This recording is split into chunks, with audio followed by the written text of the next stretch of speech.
History is often the greatest teacher. By looking at the past, we can learn from it with the benefit of hindsight, such as in the early 20th century, when the entire planet was in the grip of a horrifying war. At the time, this conflict was often referred to as the Great War, although there was little great about it. Others knew it as the war to end all wars, the largest armed engagement the world had known, although it would not be the last. Today, with that hindsight we just mentioned, we know it as World War I.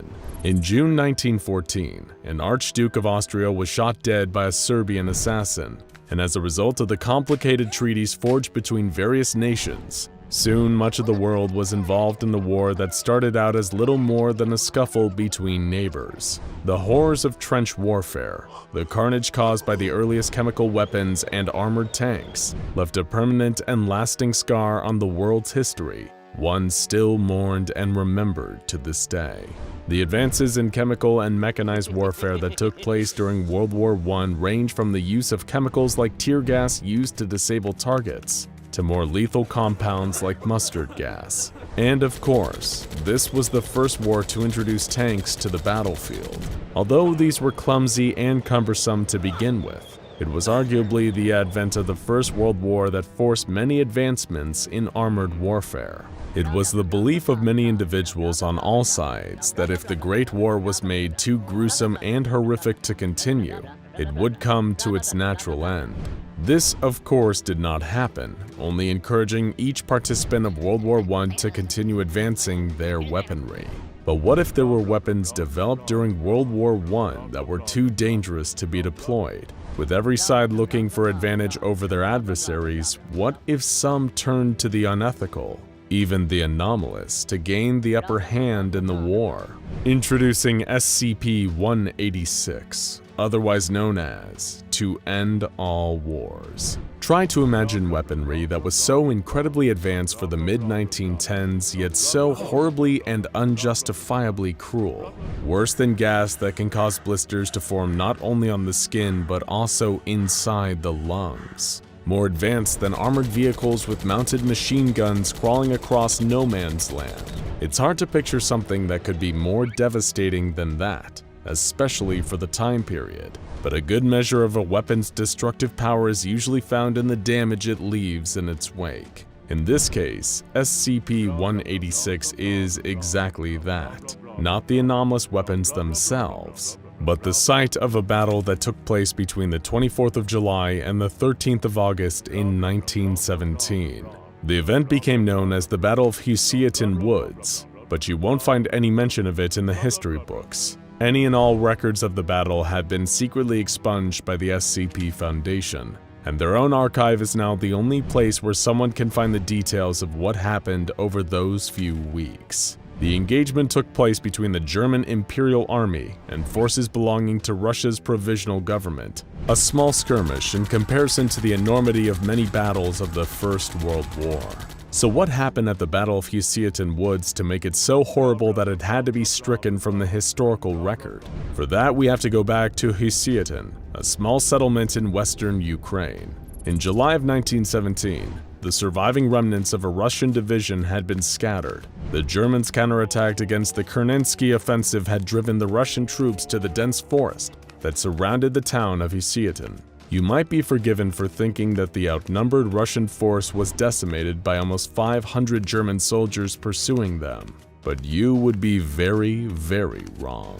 As the opposing forces met, they engaged each other in a fearsome battle. But this was unlike any encounter that had taken place over the course of World War I, or ever would again.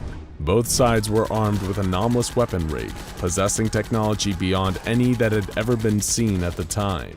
To this day, the SCP Foundation has been baffled by these weapons. Even with their unique understanding of the anomalous, Foundation researchers had been unable to replicate any of them, and instead keeps them secured in the munitions wing of Site-23, all under the designation of SCP-186-1. Among the recovered instances of SCP-186-1 is a highly modified Skoda M1909 machine gun, However, rather than behaving like a standard firearm, this gun would cause rapid-forming growths, not unlike tumors, to appear within the body of its targets. Another was concertina wire, a form of spiraled razor wire commonly used in trenches. Only this wire was coated in an unknown compound that caused permanent hallucination whenever the wire cut a person, and allowed the hallucinogen to enter their bloodstream. A number of rifle cartridges were also found littered around SCP-186. Sounds pretty normal for a First World War battlefield, right? Except these cartridges were not filled with gunpowder like you would expect them to be. Instead, they inexplicably contained human bone, ground into powder. The purpose of this ammunition or how it was manufactured is still unknown to the SCP Foundation. As if a gun that causes tumors and hallucination-triggering wire weren't bad enough, Foundation researchers also found a number of grenades used by the troops at the site of SCP-186. These were British Empire Standard Issue No. 27 grenades, but they contained a unique, anomalous gas that was capable of passing through any and all filters. Gas masks were developed during World War I to protect soldiers from mustard and tear gas on the battlefield, but these masks only offered basic filtration by today's standards. Even so, the gas contained in these grenades was strong enough to negate any and all filtration systems, but that was far from its worst quality. Did this unknown gas choke troops? Not quite. Did it disable them like tear gas? In a way, yes. But this gas did so by making any soldier exposed to it experience the sensation of having their body set on fire, constantly.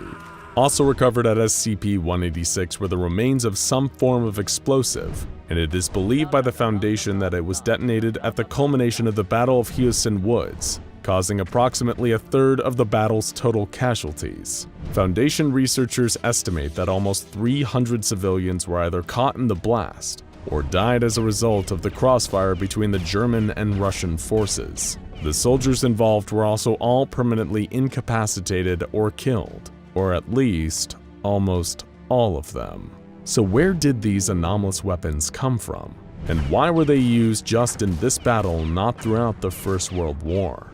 According to records kept from the public by the SCP Foundation, the German troops in the Houston Woods were accompanied by a Hungarian advisor to their military named Matthias Nemes. Under his orders, they specifically targeted and tracked the Russian division that was retreating from them, who were similarly accompanying a French scientist, Dr. Jean Durand. It was these two men, Nemes and Durand, who were responsible for arming the Germans and Russians with their arsenals of anomalous weapons. They had ensured that their inventions of death had only received limited manufacturing, and had intentionally joined opposing sides of the war effort to test their creations in real combat. In other words, it appears that Durand and Nemes has been working together since the beginning of the war, and the troops they were with had been manipulated into taking part in a big test. These soldiers were just as unlucky as the civilians caught in the crossfire. Today, the SCP Foundation has established an automated security perimeter around the site of SCP-186, preventing access to anyone unless authorized. Everything within the perimeter is frequently patrolled and observed by security personnel. Why the need for so much security at an old battleground? Given the damage caused by the use of so many anomalous weapons, including those that the Foundation was unable to recover, the area of SCP-186 has become a hotspot for unusual happenings, even long after the Battle of Houston Woods ended. These anomalies include abnormal environmental or weather conditions. For example, all the trees in the southwestern portion of the former battlefield died and decomposed at an accelerated rate in 1923, while the temperature dropped to a permanent -15 degrees Celsius 4 years later. But yet there was never any snowfall. Then there were the sounds of gunfire in 1932, despite there being nobody inside the SCP-186 site. A number of years later, a pair of Foundation agents disappeared on a routine patrol of the area and were never seen again. Of course, 23 years after the end of the War to End All Wars, the world was plunged into chaos and found itself at war once again. During this time, SCP Foundation personnel were instructed to evacuate the site of SCP-186, based on intelligence from their allied operatives who were working undercover inside the Third Reich. As the Foundation disembarked their observation posts, a faint glow was visible coming from SCP-186. 4 years passed, and the Second World War came to a close. The Foundation returned to re-establish their containment of SCP-186, and immediately discovered 13 corpses dressed in German Army uniforms, bearing the insignia of the 4th Panzer Army. There were a further 27 bodies of soldiers wearing the garb of the Soviet 22nd Army. Both sets of bodies had already begun decaying, although someone had removed the dog tags and anything else that could identify these dead troops. It seems that history had, to some extent, repeated itself, as the Nazi and Soviet forces had clashed on the same battlefield where their German and Russian predecessors had fought during the Battle of Houston Woods. Years later, in 1959, a large sinkhole formed in the northeast portion of SCP-186. 4 men were found wandering nearby, all extremely disoriented, wearing decomposing military uniforms. Were they lost survivors of the Nazi-Soviet battle? No. These men were in World War I uniforms, German Empire and Russian Standard Issue. They had survived the Battle of Houston Woods and were somehow still standing, even though they should have died during the First World War.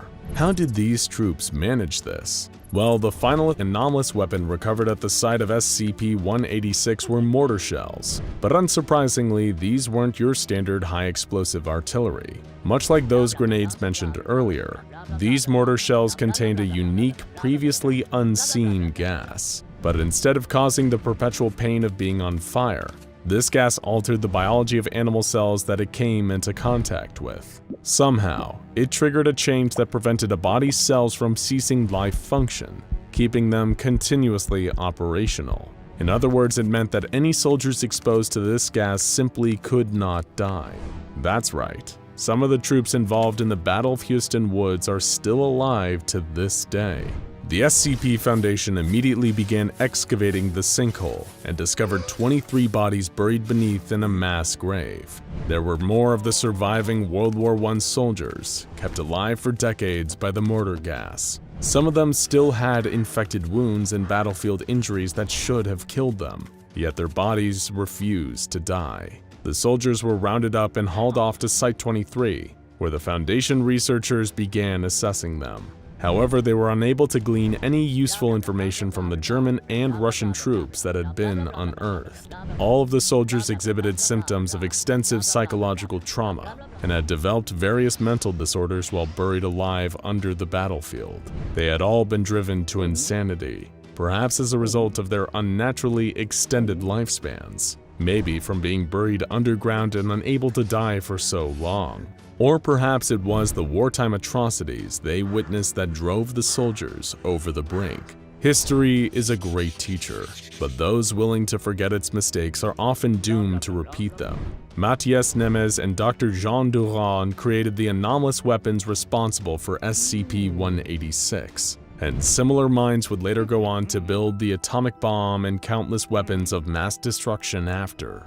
World wars, the suffering of countless troops and civilians. These parts of history mean nothing if we don't allow ourselves to learn from them. And maybe that's our curse as a species, that we are doomed to fight the war to end all wars again and again and again. The year is 1939. It's the dead of night in Pingfang, a district of the Harbin Prefecture in Japanese Imperial-occupied China. A squadron of over 100 Chinese rebels led by Lieutenant Wang Wei, clutching Bergmann MP-18 machine guns, hurry through the streets towards their destination, the bioweapons lab operated by Unit 731, and monstrous, terrifying Japanese Surgeon General Shiro Ishii. It is a mission of liberation and revenge. If you know anything about Unit 731, just hearing the name will send a chill down your spine, just as it did for the Chinese soldiers hoping to perform a surprise assault on the unit's complex of horrors. Rumors had spread from the Chinese prisoners of war taken there, and the knowledge of the horrible things happening to their countrymen inside that building made their blood boil with white-hot fury. Their mission was simple. They would launch an attack on the complex when the unit least expected it, save as many prisoners as they could, while also taking revenge on as many unit soldiers as they could get their hands on. But what the brave soldiers didn't know is that they were in for a battle they couldn't hope to win, because what they were fighting was not in any traditional sense human. They were about to go toe-to-toe with SCP-4007, an elite group of anomalous Japanese super soldiers known as the Ping Fang 5, a name spoken in fear by their enemies and victims for what little time both remained alive. The Chinese rebels were hiding in a stand of trees outside the fortress, waiting for the right moment to strike, when the Ping Fang 5 suddenly beat them to the punch and descended upon them. The plan was thrown into chaos when the trees burst into flames without so much as a hint of artillery being fired. The soldiers, all hardened men of war, began to grow scared. But then they saw something even more terrifying standing there amongst the flames. First Lieutenant Mitsuo Kitano, also known as Lightning Bolt, or SCP-4007-1 to the Foundation. One of his hands was wreathed in blue sparks of electricity, and the others he wielded a Type 14 Nambu pistol. Lieutenant Kitano continued his attack, using his anomalous lightning to blow away soldier after soldier. When the shocked rebels tried to return fire, they found that they couldn't land a single shot. Kitano dodged every bullet. The second wave of the assault came from behind, as the rebels tried to flee Kitano's wrath. Private Takashi Honda, also known as the Ogre, or SCP-4007-2, charged into the fray. He effortlessly wielded a Type 11 machine gun and rained bullets down upon his unsuspecting foes. They shot back at him, but the bullets seemed to just bounce off his skin. He wasn't bothered by them in the slightest. He just smiled and continued firing. The rebels quickly realized that the whole thing had been a trap, but what had given them away? As if on cue, one of their own soldiers turned and began firing on his fellow soldiers with his MP-18. This man wasn't a rebel.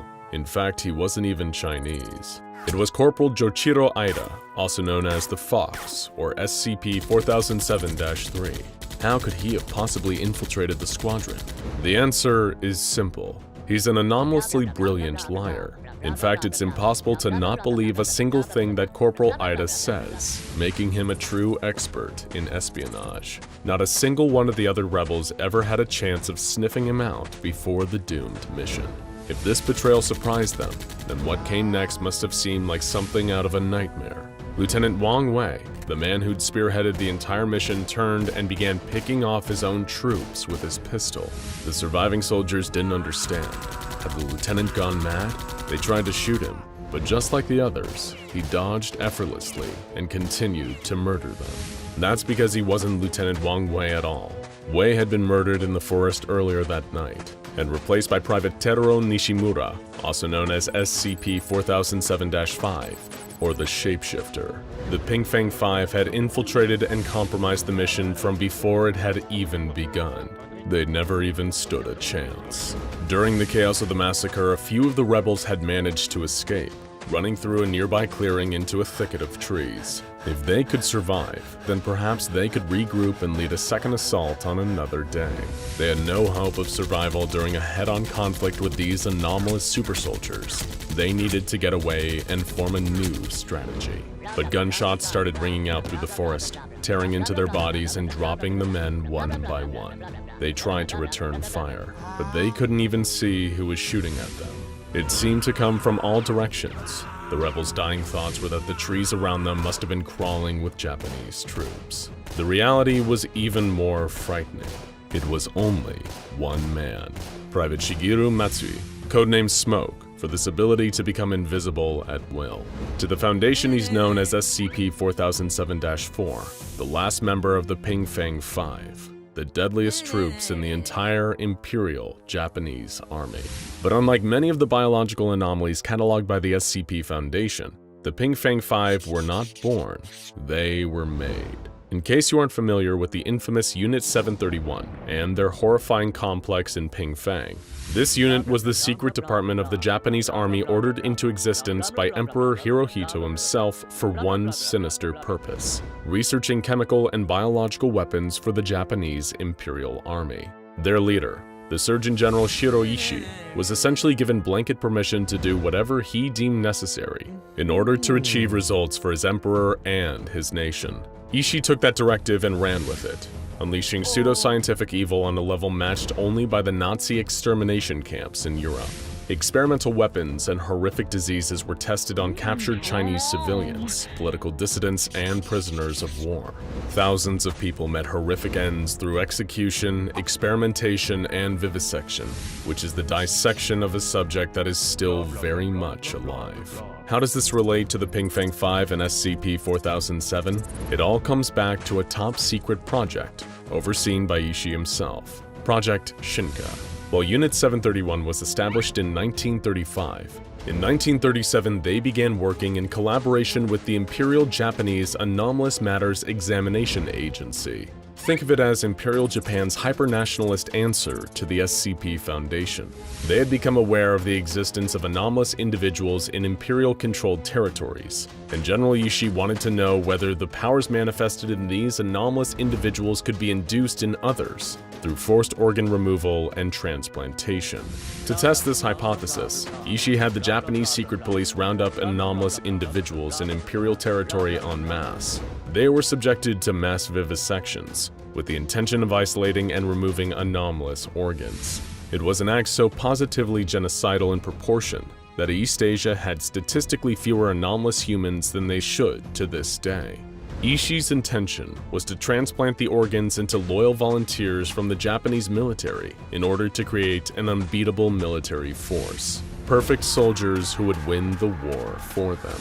The vast majority of these twisted experiments were complete failures, leading to the higher-ups at Unit 731 almost writing Project Shinka off as a waste of time and canceling the whole thing. But there were soon 5 notable exceptions, the very scary individuals you've already met. Not only did every member of the Pingfang 5 end up with a specific anomalous superpower as a result of the experiments, they also experienced incredible anomalous prowess across the board.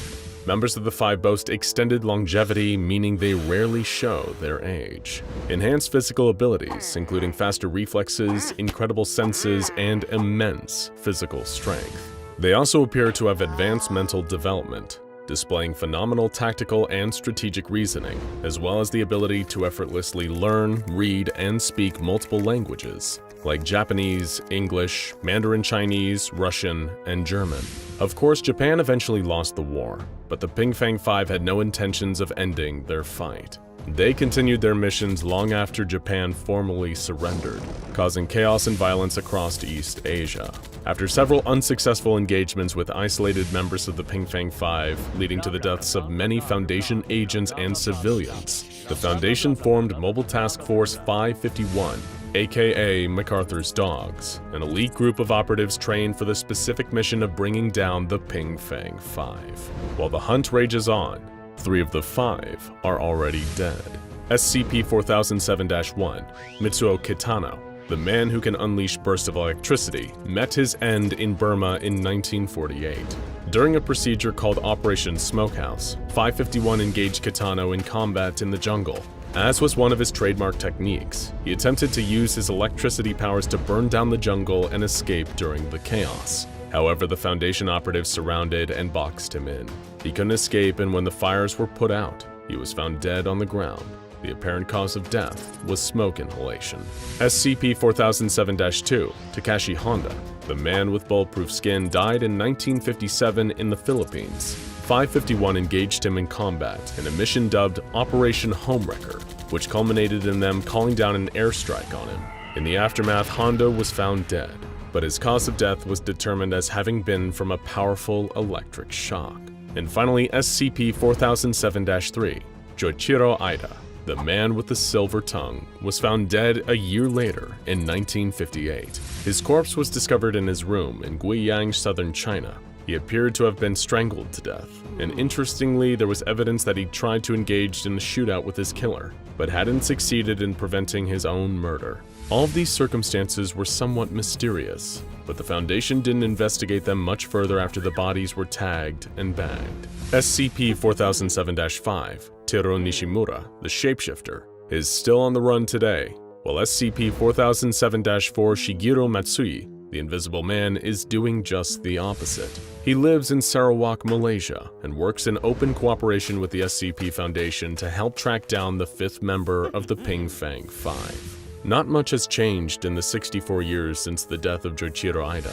It seemed like the search for SCP-4007-4 had gone cold, until a Foundation archival clerk found something suspicious. The original paper copy of the SCP-4007 document, which was dated a year before the Foundation had supposedly discovered the existence of SCP-4007.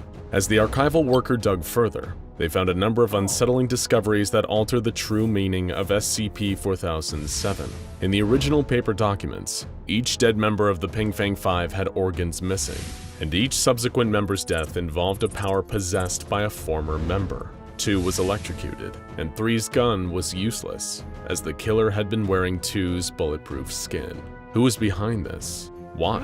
And most importantly of all, how had this all been forgotten? Through more digging, the Foundation discovered the truth about SCP-4007-4. His powers weren't invisibility, they were anti-mimetic. He can make people forget him at will, essentially editing their memories so he could do whatever he wanted without detection. Like, for example, murdering his team members and stealing their powers.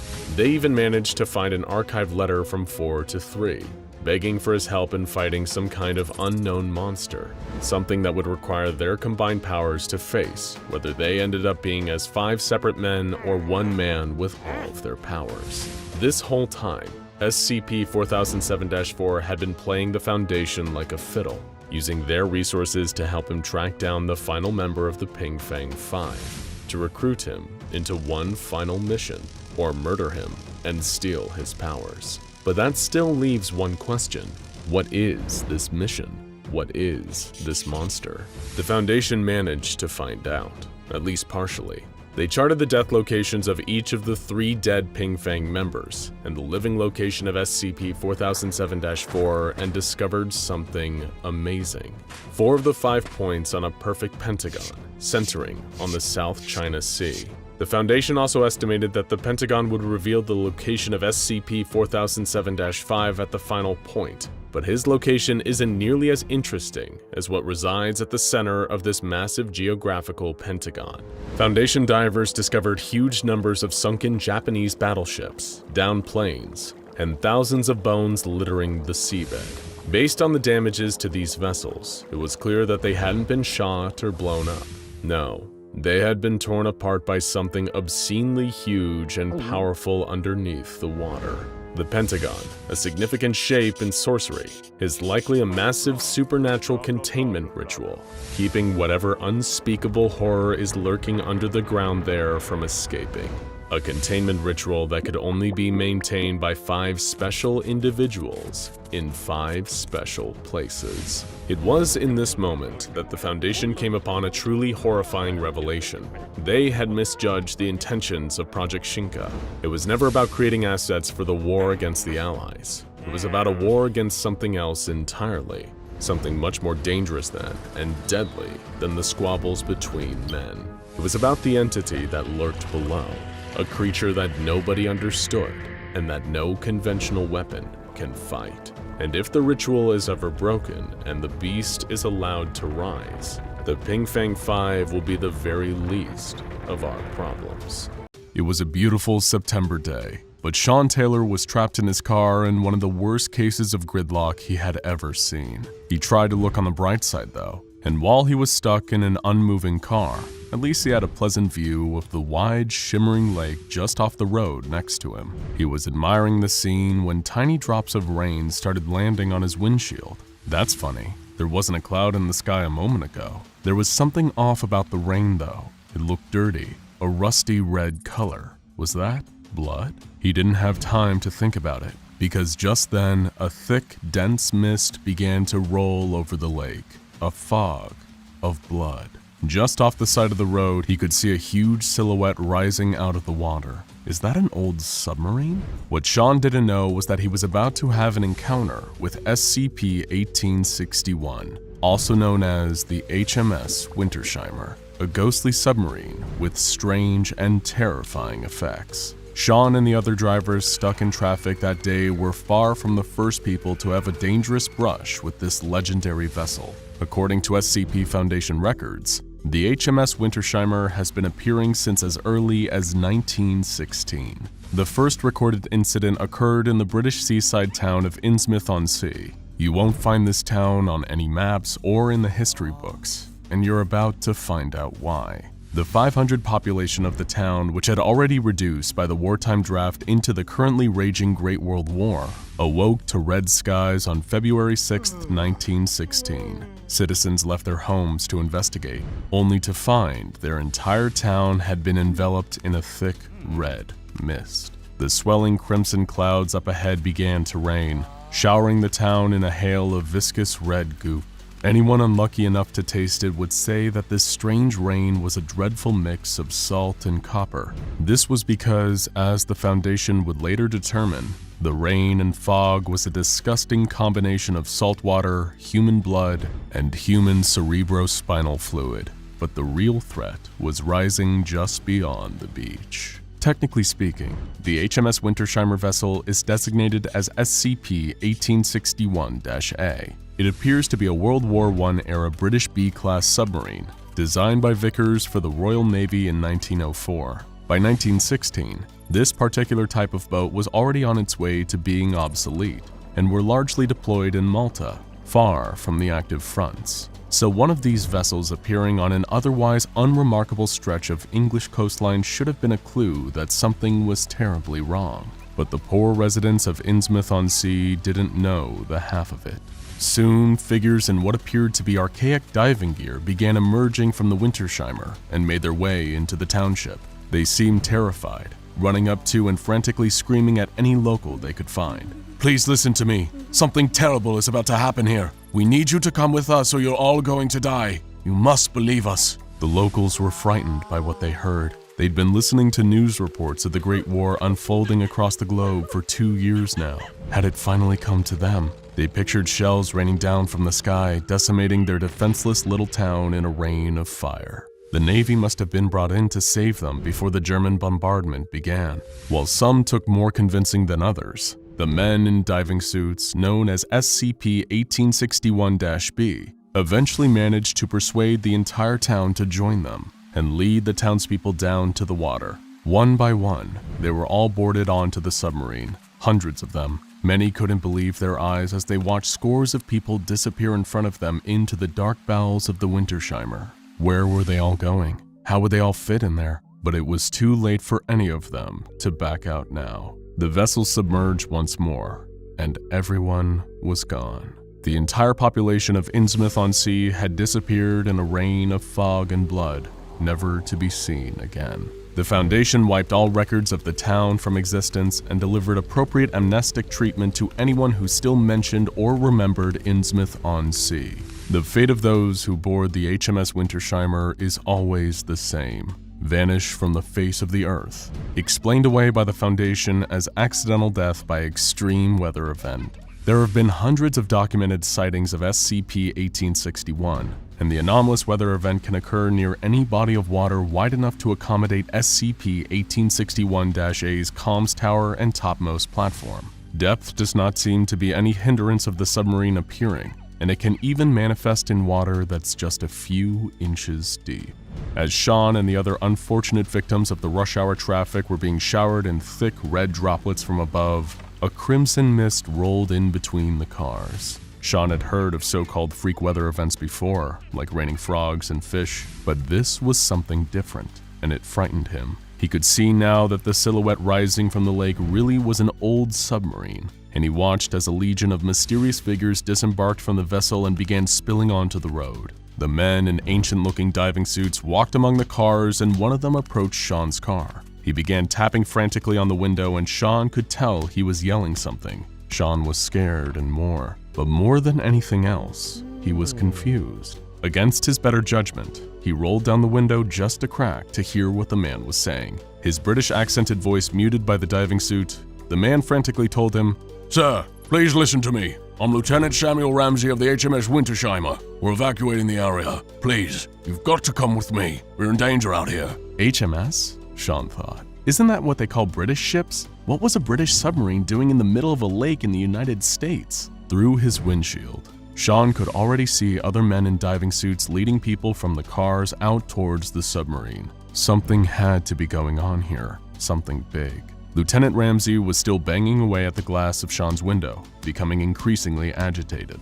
Sir, if you won't comply with my orders, I'm within my rights to take you by force for your own safety. Sean could feel the fear setting in, but he didn't know what else to do. He turned off the car and took off his seatbelt. He was just about to open the door when there was a tap on the passenger side window of his car. It was a soldier in what looked to be advanced tactical gear. There were several soldiers directing cars to drive on the shoulder to get around the mess of stopped automobiles. Sean looked to his left, and the man in the diving suit was gone. The soldier tapped again, and Sean didn't need to be told twice. He followed his directions and drove around the traffic jam and out of the mist. A half-mile down the road, Sean was stopped by another group of soldiers and given an amnestic. He drove away, never knowing how close he had come to vanishing in the bowels of SCP-1861-A. Sean was lucky that one of the SCP Foundation's mobile task forces had taken over the situation, but they were too late to help those who had already complied with SCP-1861-B's orders and boarded the Wintersheimer.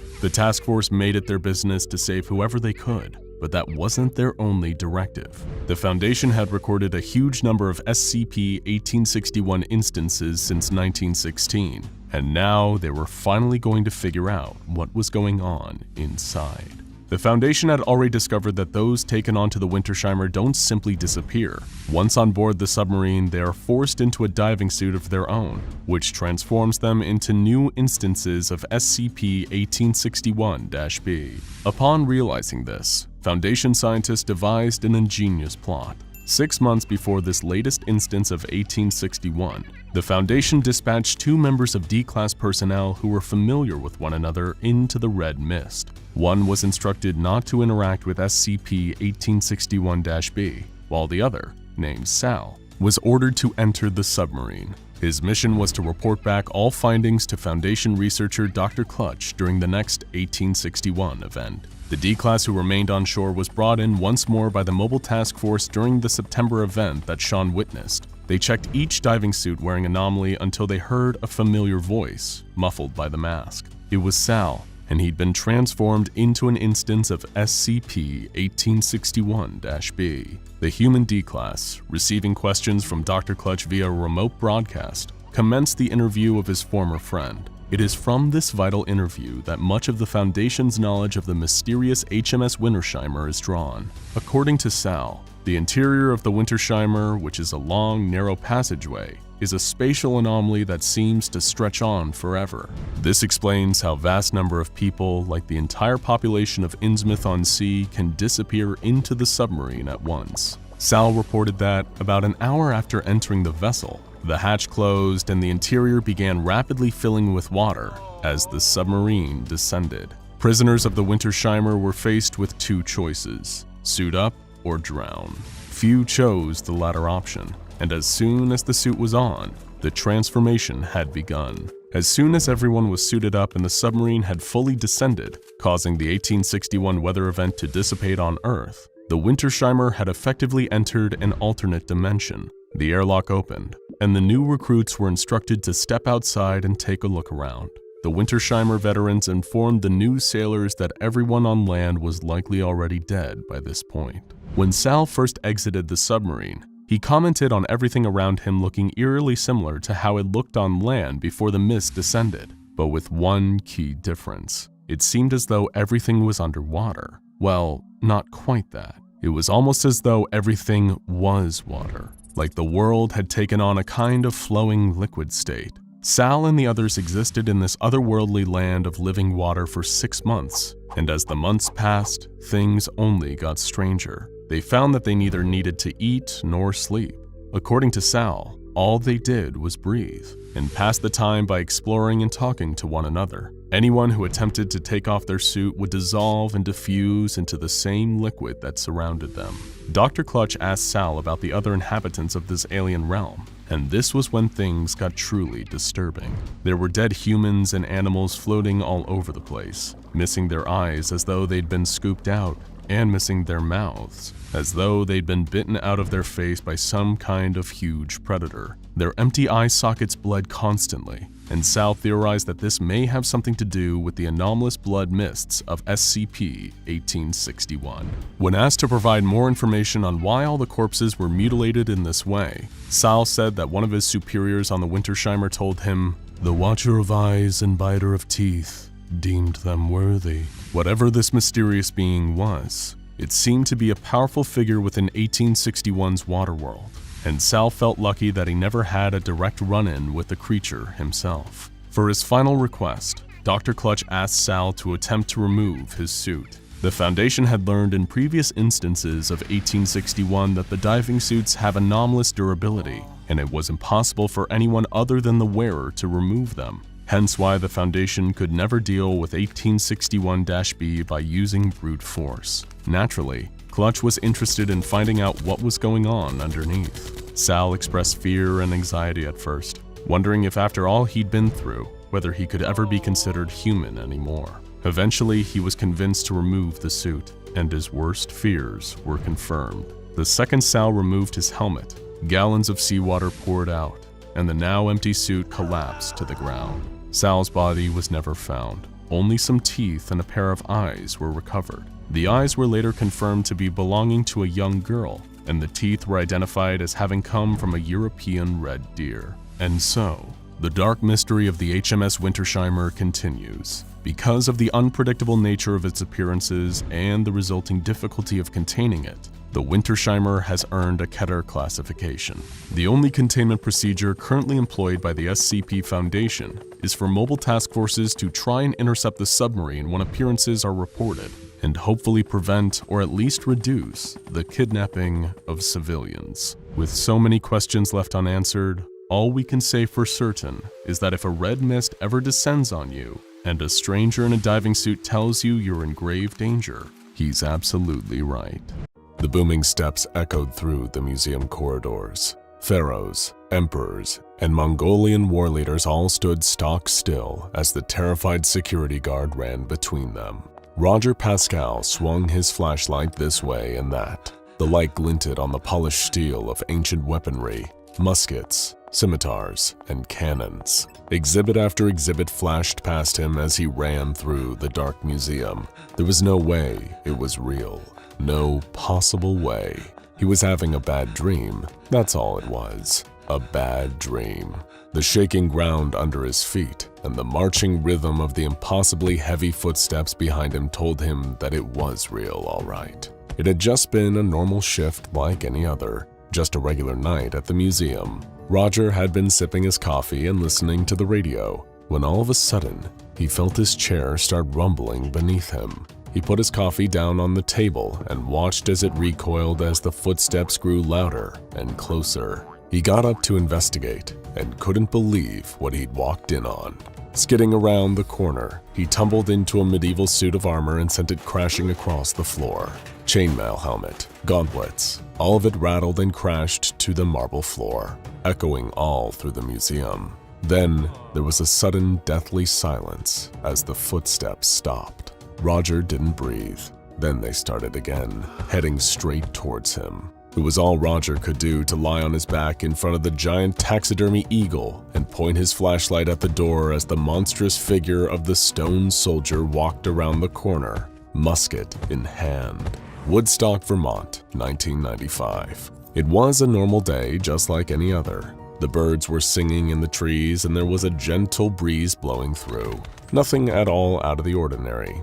Except, of course, the statue that opened its eyes. The Civil War Memorial had been a staple of Woodstock for well over 100 years. A plinth sitting in the middle of a park with a young soldier on top of it, holding a musket peacefully by his side. The statue had watched over the town generation after generation, except now its watching had become a little more active. It took several hours for anyone to notice. Dog walkers went past listening to their Walkmans. A banker sat on a bench opposite, deep in conversation on a giant brick phone. It was only when a young child running after her football looked up at the statue and saw it looking back at her that things changed. The girl's parents didn't listen to her, of course. Parents rarely do, but word quickly went around the girls' school. Most of the time, the statue was totally still, no movement in the eyes at all. But on occasion, when a group of kids gathered around it and talked to it enough, the statue seemed to look down at them as if it was listening.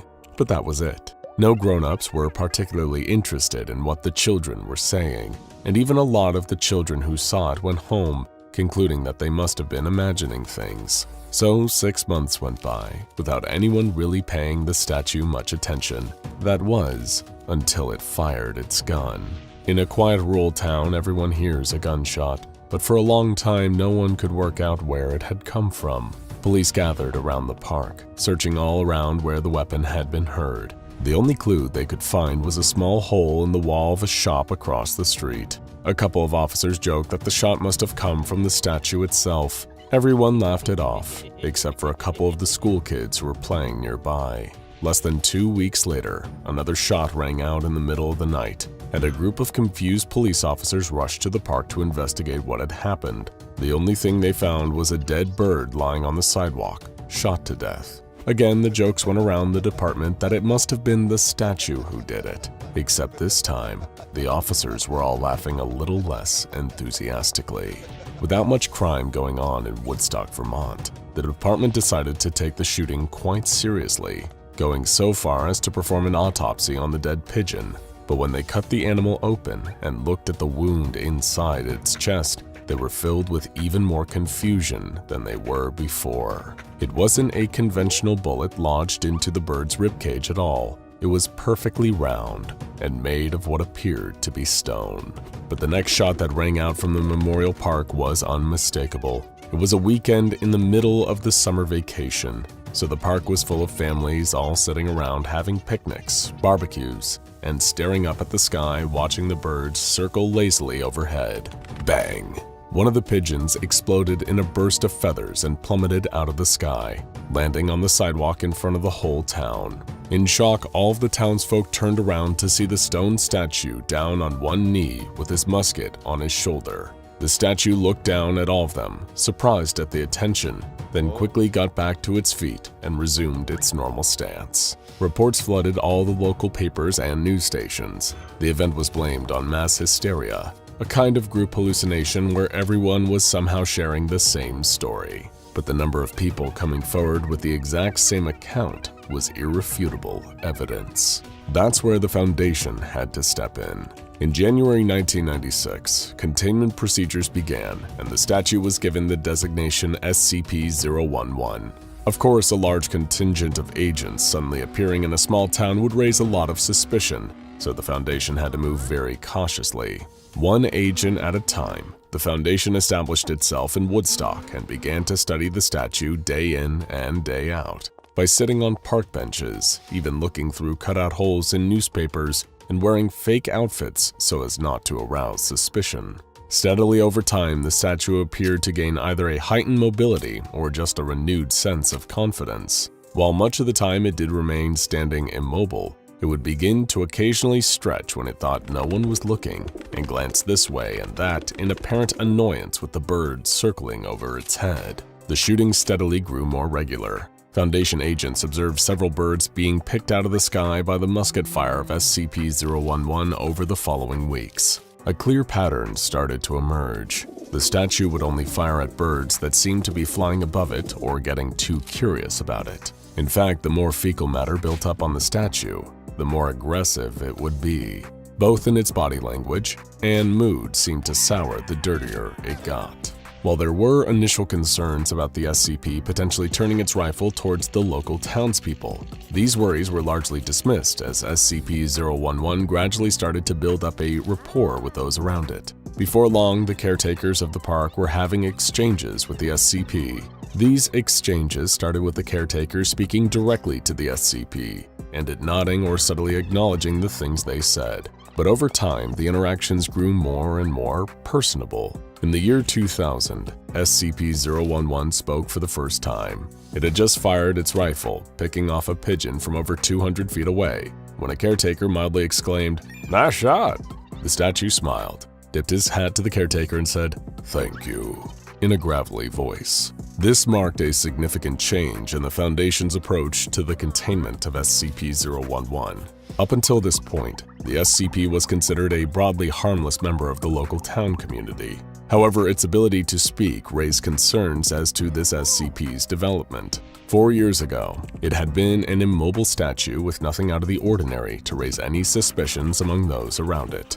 Where would its cognitive development end? Now that it had gained the ability to talk, groundskeepers and agents posing as groundskeepers struck up conversations with SCP-011 as often as possible. At first, these exchanges were brief, but over time, the SCP became steadily more vocal, until soon it was engaged in intellectual debates and sharing its views on the world with anyone who would listen. It was becoming clear that new containment measures were needed. In fact, SCP-011 soon lost interest in shooting birds. Or rather, the SCP was persuaded to stop shooting birds. While the prospect of having animals defecate on it still appeared to anger the statue, the Foundation was able to explain through ideological grounds why shooting birds was a disproportionate response relative to the minor harm they were doing to it. Keen to engage in philosophical and ethical discussions, the statue was very open to hearing the Foundation's viewpoint on the issue, and having sufficiently considered all sides of the debate,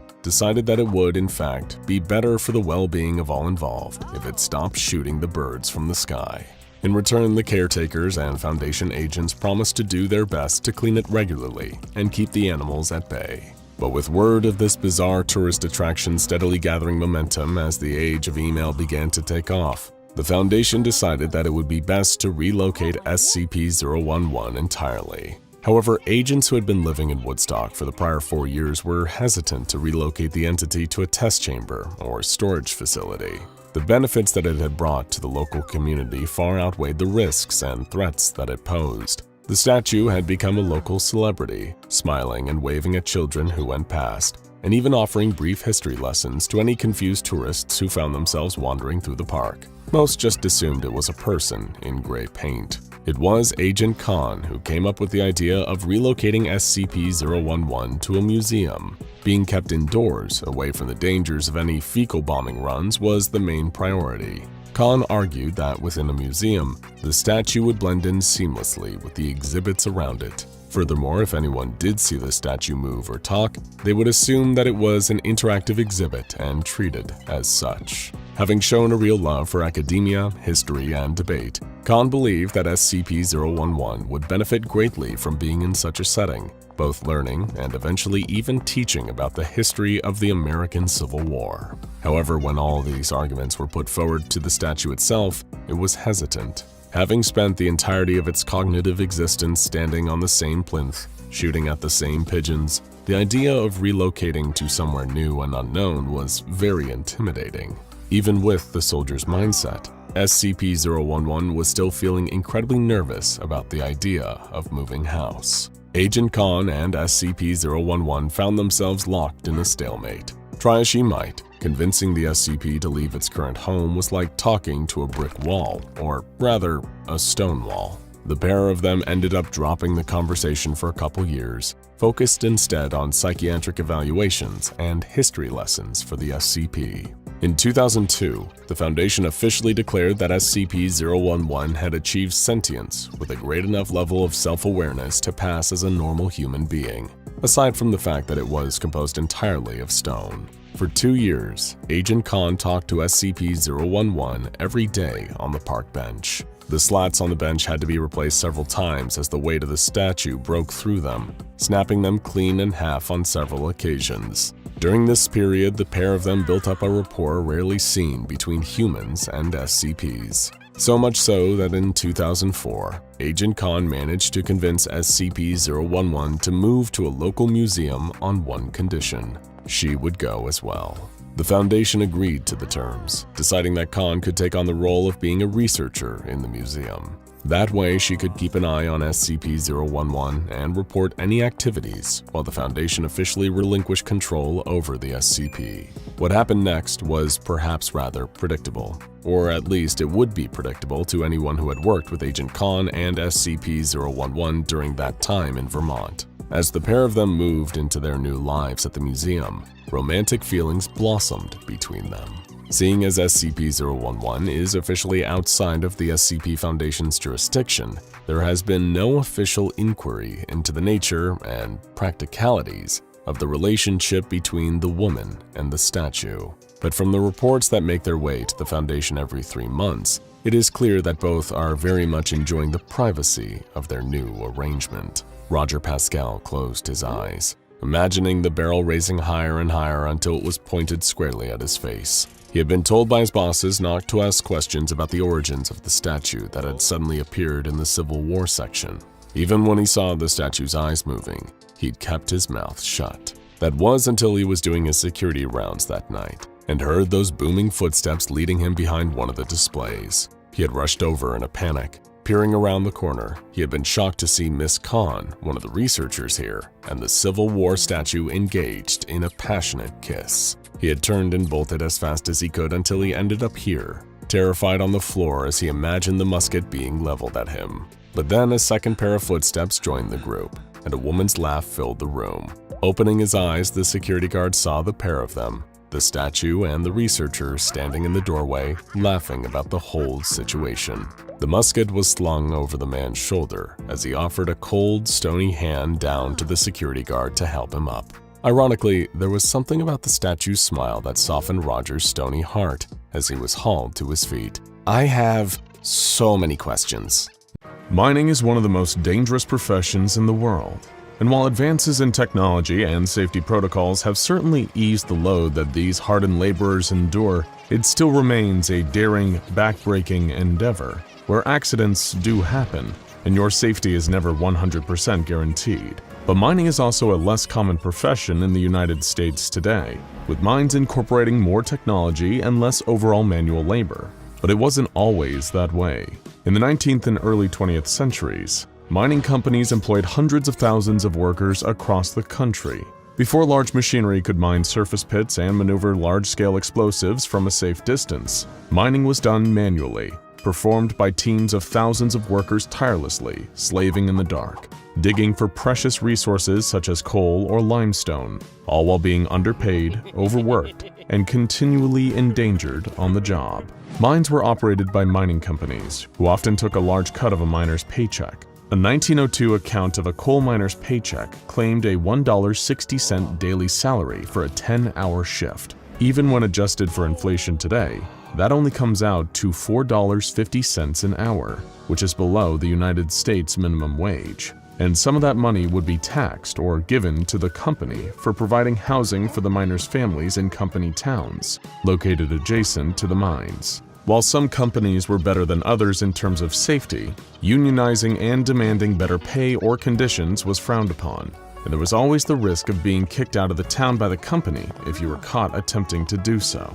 Because of the demand and cost of living, boys as young as age 9 worked in mine shafts in grueling conditions. This treatment was a driving force in necessitating child labor laws, and worst of all, accidents in the mines were all too common in the early 20th century. Mining involves the usage of explosives to carve out new sections of rock to mine, and if something went wrong, it could have resulted in a cave-in, the complete collapse of a mining tunnel or the surrounding rock, where dozens or potentially even hundreds of miners could be injured or worse. You had to work in complete darkness, save for a few well-placed torches, push a cumulative thousands of pounds of materials every day, and contend with the ever-present risk of a gas leak, which could suffocate workers in a cramped, narrow shaft, or even result in an explosion when coming into contact with the materials used during blasting.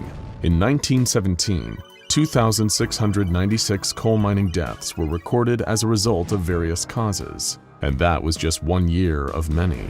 The underground has claimed countless lives as a result of human greed prioritizing profits and material output over safety. It's an area of nature we were never truly meant to interact with, and the sheer number of things that can go wrong in a mining operation proves that. With all this death, danger, and darkness, it's no wonder that the mining industry is the center of a blood-curdling anomaly that caught the attention of the SCP Foundation. Today on SCP Explained, we'll be taking a look at SCP-2951, an anomaly given the elusive codename of 10,000 Years. It will, as the channel's name implies, all be explained in due time. The year is 1944. The Lemon Quarry, a limestone mine located near Guthrie, Indiana, is like countless others in the country. It's owned by the B.G. Hoadley Mining Group, a company that would soon find themselves with one less mine to manage and a lot of information to cover up and destroy. Up until now, the operation was proceeding smoothly, with the quarry's limestone deposits providing rich beds of materials to export and sell. But all of that was about to change. On August 23, 1944, an earthquake occurred directly underneath the Lemon Quarry. Seismic activity in Indiana is strange enough, due to the area's solid limestone foundation and lack of fault lines, but it was about to get a whole lot stranger. Naturally, the company sent in an exploratory team to assess the damage of the structure, fearing that the limestone deposits were caved in or destroyed in the process. 3 hours later, the team returned to the surface, reporting that an important access tunnel had collapsed entirely. The tunnel was a necessary section of the mine shaft, and the company's supervisors couldn't afford to lose it. So a larger team of workers were ordered to clear the debris from the tunnel using their hands and as much large machinery as they could fit into the narrow shaft. During this operation, another strange earthquake occurred, causing a tunnel to collapse behind the crew clearing the access tunnel. The quarry was sent into a panic. Another team was sent in to remove debris and attempt to free the initial clearing crew. After 4 hours of tireless work, they were successful and the clearing crew was saved. But the original access tunnel was still blocked. This is when it gets strange. The crew also reported that due to the earthquake shifting the cavern, a new tunnel, one that hadn't been cut by the mining group and was not charted in the company's records, was opened. During exploration of this newly discovered tunnel, it was described as being smoothly cut and descending on a slight decline. The mining company speculated that this may have been a tunnel cut by a mining group prior to the quarry's purchase by B.G. Hoadley that wasn't properly recorded. They hoped it would connect around to the primary, still-blocked tunnel, and so they assembled another team of 23 men to use the new passage to access the rear of the blockage and determine whether or not to use explosives to gain re-entry into the blocked tunnel was viable. And this is where the details of the story run short. Sometime afterwards, there was a third round of seismic activity, this time collapsing the mine's entrance tunnel. Over the next 3 days, teams above ground removed rubble and debris covering the entrance, and the company's supervisors attempted to contact the men located underground using a telephone cable line that ran into an access shaft in the mine. On the evening of the third day, an unknown individual emerged from the secondary shaft and made it to the surface. What happened next is unknown, but due to their collection of information regarding the Lemon Quarry incident, the Foundation discovered a single telegraph, wired from the quarry to the mining company's head offices in Louisville. It read, 26/8/1944, mine abandoned, tunnels remain collapsed, 23 lost. One of them came up the shaft. We tossed it back down. Wasn't right. Sometime after this, B.G. Hoadley sold the quarry, where it sat abandoned for decades, and the events that occurred there remaining hidden and forgotten until June 4, 1998. When low seismic activity was detected outside of Foundation Facility Site 81. Foundation geologists were dispatched to assess the situation, but were unable to determine much information, including where the activity was coming from. 2 weeks later, a missing person report was filed with local law enforcement, where a 15-year-old boy disappeared after he and his friends were trespassing in the Lemon Quarry. While search efforts were conducted, the boy remained missing. But during those searches of the quarry, it was discovered that there was an unsealed shaft located beneath the mine's above-ground maintenance building that led directly into the mine itself. A rescue team was lowered into the shaft. After all, it was possible that the boy could have fell in and was still down there. But due to the unexpected depth and length of the access tunnel, the team had to wait until longer ropes and safety harnesses were available. The estimated depth of the tunnel was 120 meters. But the rescue team reassessed those numbers after exploring the shaft, finding them to be closer to 240 meters. Still, the boy was unable to be found, and the rescue crews reported feeling agitated, as well as having doubts about the perception of the mine around them. The 5-man rescue crew reported there being 7 or 8 members of the team, and one of the men reported that they were in the mine to look for gold and not the missing boy. After 43 minutes, the team went radio silent and ceased responding to communications. Above ground, the teams retracted their tether, but found that more was being retracted than had gone down the shaft. After retracting 400 meters of tether, the winch was overwhelmed and came to a stop. It was these events that alerted the SCP Foundation about potential anomalous activity in the Lemon Quarry. The Foundation took control of the rescue efforts, posing as a federal search and rescue team. They were successful, somewhat, retrieving 2 of the 5 men, who were still connected to their tethers, but less connected to their minds. One man became violent when he reached the surface and began to physically attack Foundation personnel, believing he was still deep within the mine. The other man was originally believed to be comatose, but after 20 minutes of unconsciousness, he began speaking unintelligibly, in a voice that wasn't his own. But one of the other 2 men he went down into the shaft with. The 3 other men did not surface. 2 of their tethers returned with the ropes clean cut on their side. The third was clearly sliced with jagged pieces of rock and covered in human blood across a significant portion of its length. After the 2 men were transported to Site 81, the Foundation quickly administered amnestics to all non-Foundation personnel and developed a new cover story for the events that occurred. The Lemon Quarry was classified as SCP-2951 for the interior of the mine being subject to irregular spatial and temporal anomalies. A historical probe into the B.G. Hoadley Company and the 1944 incident was launched, and inside SCP-2951, the Foundation dispatched 4 members of the Mobile Task Force Trotter 5, a squad named Hell's Heroes, to further analyze what was occurring in the underground. The team entered the mine through the secondary access shaft and was ordered to spend no longer than 40 minutes in the mine. There was, though it remained unlikely, the slight chance that they could recover the 3 lost search and rescue members and the missing boy, though the Foundation wasn't holding their breath, knowing very well how strange, mysterious, and dangerous anomalous locations can be. The task force descended, and after a quick mic check to determine that their recording equipment was working, they moved further down the shaft. It was dark and unnaturally deep. After reaching 120 meters, they came to a stop, an area where they could walk around. This contradicted the 240-meter depth reported by the rescue team. The task force looked for tether hooks or any other physical evidence from the original team, but they only found footprints. Moving around the dark winding area, they began to explore. It wasn't long before the operatives became disoriented. Keeping in mind their 40-minute limit, one operative started the clock, and the captain ordered him to let him know whenever 10 minutes had passed. While exploring, they noticed 2 tether lines up against a wall of rock. They took pictures and moved on, descending deeper. The timekeeping soldier reported that they clocked in 10 minutes, but the others felt like it had been longer than that. Coming to a narrow, tight access shaft, the team determined that they needed to move single file. While significant time was passing, the timekeeper only reported that they had been underground for 17 minutes. Being skilled in anomalous exploration, the team members realized that there was something wrong, and that this was most likely a temporal anomaly. But that wasn't all.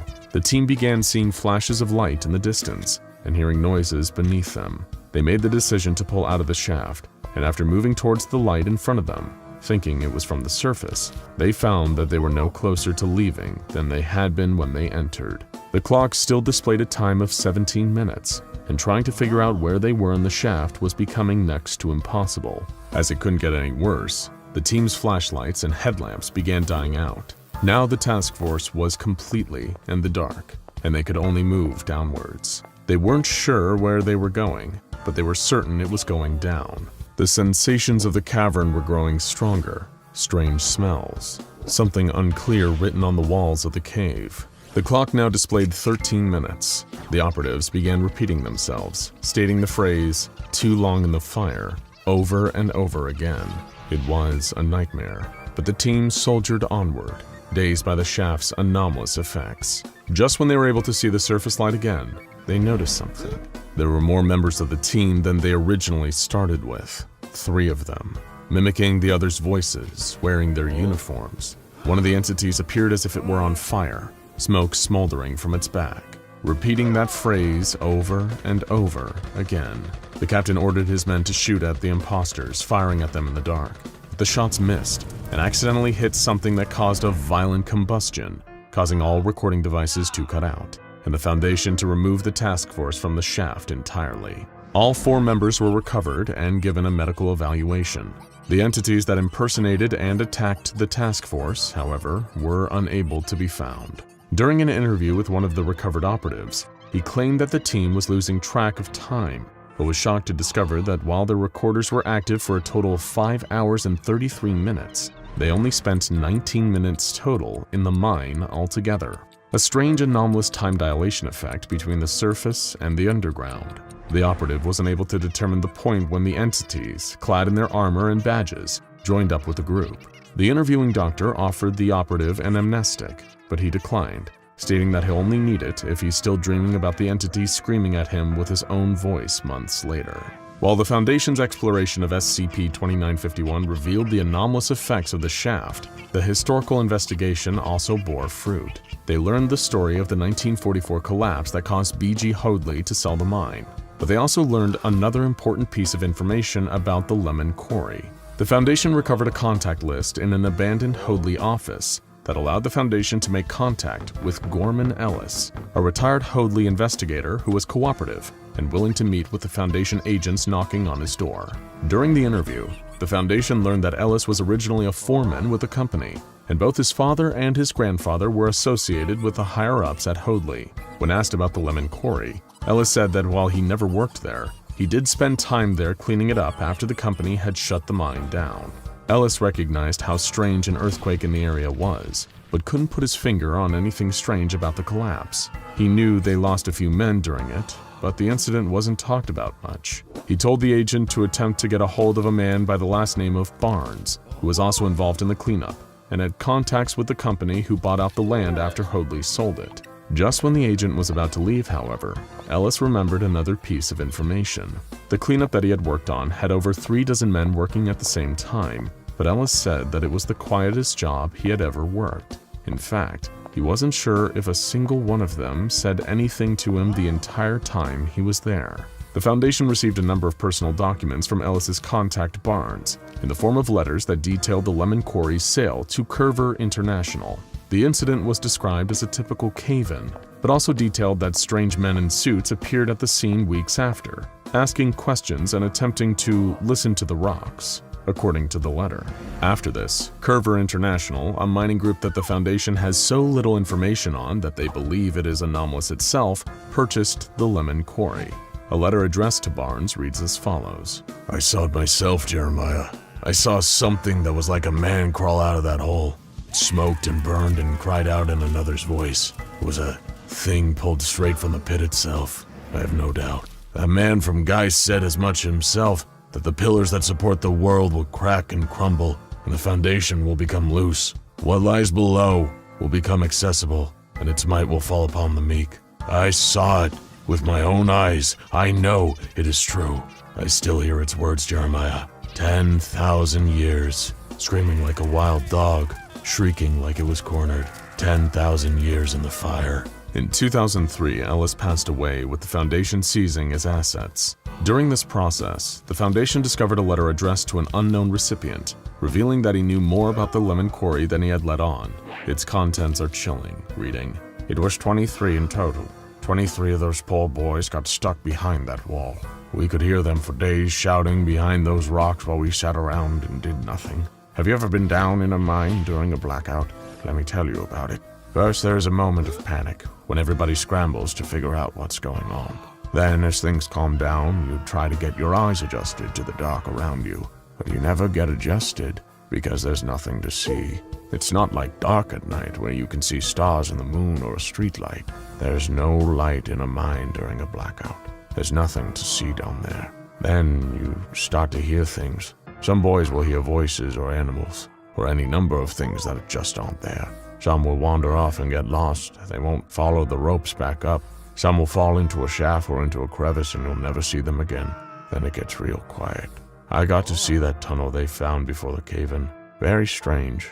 Didn't look dug up by tools, not proper. Didn't even have time to string up lights in it to see where it went. I don't know what's down there.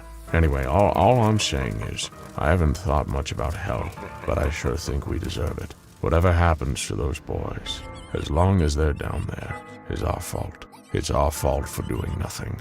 And the dark." A shot zipped past his head, narrowly missing, leaving an indent on the wall mere inches away. He froze, peeking out from cover, scanning the area for any sign of the enemy. Nothing, not a single movement. But still, he didn't feel the least bit safe. There was a more secure stronghold, a bunker only a short dash from where he was squatting. Gripping his weapon close to his chest, Private Mitchell took a deep breath, psyching himself up before rushing across the battlefield towards what he hoped would be better cover.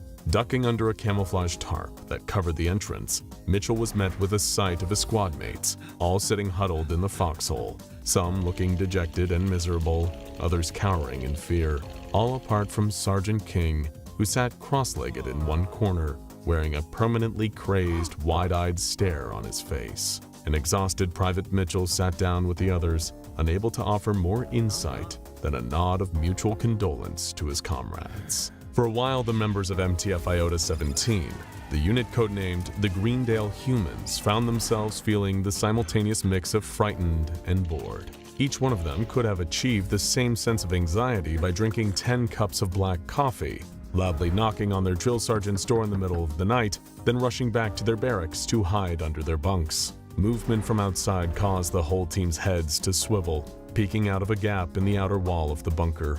They saw the enemy immediately. Two of the ghostly incorporeal figures roaming the battlefield outside, not to be underestimated despite the baggy, oversized tactical gear they wore, and weapons that looked too big for them. And two outside meant the other three were still out there somewhere. One gave a nod to the other, instructing him to scour the area surrounding the bunker. Mitchell was terrified, and all too aware that there were too many of them in the bunker. The enemy was bound to find them soon.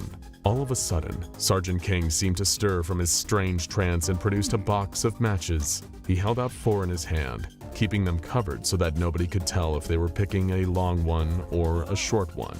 The first of MTF Iota-17, Private Davis, reached for a match as they were offered, his heart dropping as Sergeant King pointed it was a short one. Next, Private Byron picked out a match, a long one. Private Mitchell's pulse skyrocketed as Sergeant King offered him the remaining 2, knowing that one would be long, the other short. He reached out and plucked a short one. King explained that the first short straw and the first long straw go. Bad luck, Byron and Davis, but I don't make the rules. Byron, not wanting to be at the mercy of the spirits, protested that those rules seemed made up. But Private Mitchell, even less eager to go out there, affirmed the sergeant's logic. Hanging their heads, both Private Byron and Private Davis gathered up their weapons and sluggishly walked out of the bunker. Moments later, still safe inside, Private Mitchell overheard the enemy taking fire, followed by the sound of splattering and yelps of pain from his 2 fallen squad mates. He offered a concerned look to Sergeant King, whose wide-eyed expression was doing little to ease Mitchell's nerves. They got our boys good. King muttered, rocking slightly. Tagged them like the Bowery Wall. Still, lucky they didn't get hit by the cannonball. Mitchell asked in disbelief whether the enemy really had their hands on a cannon. No, the cannonball's just their name for it, the sergeant said solemnly. I've never seen it myself, but I heard rumors. Apparently these incorporeal delinquents sneak a steel ball in with their ammo. That's their way of keeping things interesting. Who was it that said war is hell, or was it war makes people crazy? Crazy. I was crazy once. Mitchell sighed and asked why they don't just throw in the towel and surrender. You know darn well why, the mad commanding officer barked. Chaos, mass hysteria, a whole new mess for the Foundation to clean up. And you listen here. Maybe you can live with that, but not me. Not on my watch. The private asked to be let in on the battle plan, unsure if he was more scared of Sergeant King or the enemy outside. We should drag one of them in here. Get him to give up enemy intel, King answered in a sinister, unhinged tone. He didn't respond well when told that the intangibility of the enemy may make holding one of them hostage, well, impossible. Still living in a fantasy, are you, Private? King chuckled maniacally and didn't stop for a full, unsettling minute. Look, I've had it up to here with the enemy and their dirty tactics. I say it's time we went full Return of the Jedi. We're the Ewoks and they're the Empire. Now belt up and bear out. Grabbing his weapon, Sergeant King suddenly hopped to his feet and bellowed, letting out a primal scream up towards the heavens. Then he rushed out of the bunker, screaming his own name until a barrage of enemy fire opened up from all directions. Still cowering in the safety of the bunker, Private Mitchell sighed again as he looked at his commanding officer covered in splatters of paint. Fortunately for Mitchell and the rest of MTF Iota-17, the injuries they had sustained in the line of duty were non-fatal, save for a few bruised egos and some stubborn paint stains on their uniforms that took a lot of seltzer water and lemon to wash out. The unfortunate downside, however, was that their defeat led to a localized anomalous event. The perpetrators of that incident? 5 ghost-like entities with a bad habit of painting the town red. Literally. Meet SCP-2629, sometimes more commonly referred to as the 29-Year Paintball War. See if you can guess how it got that nickname. Located on the outskirts of Krakow, Poland, one can find an abandoned building that was previously used as an indoor paintballing venue. But now it's known to the SCP Foundation by its designation of SCP-2629. Inhabiting the location are a number of incorporeal entities, collectively known as SCP-2629-A. These are humanoid in their shape and behavior, but largely intangible. However, there are a few caveats to that which we'll circle back to. As for their appearance, despite being somewhat translucent, facial recognition software deployed by the Foundation has determined that these so-called ghosts bear a resemblance to a group of 5 teenagers, all of whom died during a driving accident. According to local police records, these deaths took place approximately 5 kilometers outside of Krakow, and there are no existing records that indicate the teenagers in question ever frequented the paintball venue, while they were alive anyway. Now, we mentioned not too long ago that these 5 entities aren't entirely incorporeal, or at least they aren't 100% intangible. The exceptions here are the projectiles fired from their weapons. In this case, standard paintballs with no anomalous properties remain physically tangible. They interact with the world in the same way you would expect any normal paintball to, splattering on impact with solid matter, usually a hard surface or a human target. And this exception to intangibility also works the same way in reverse. Any paintballs fired at any of SCP-2629-A will have the same expected effect. Any and all attempts by the SCP Foundation to engage in direct communications with SCP-2629-A have resulted in failure. While they will often engage in banter and trash talk with their opposition during games, they seem to be uninterested in talking about anything other than paintball.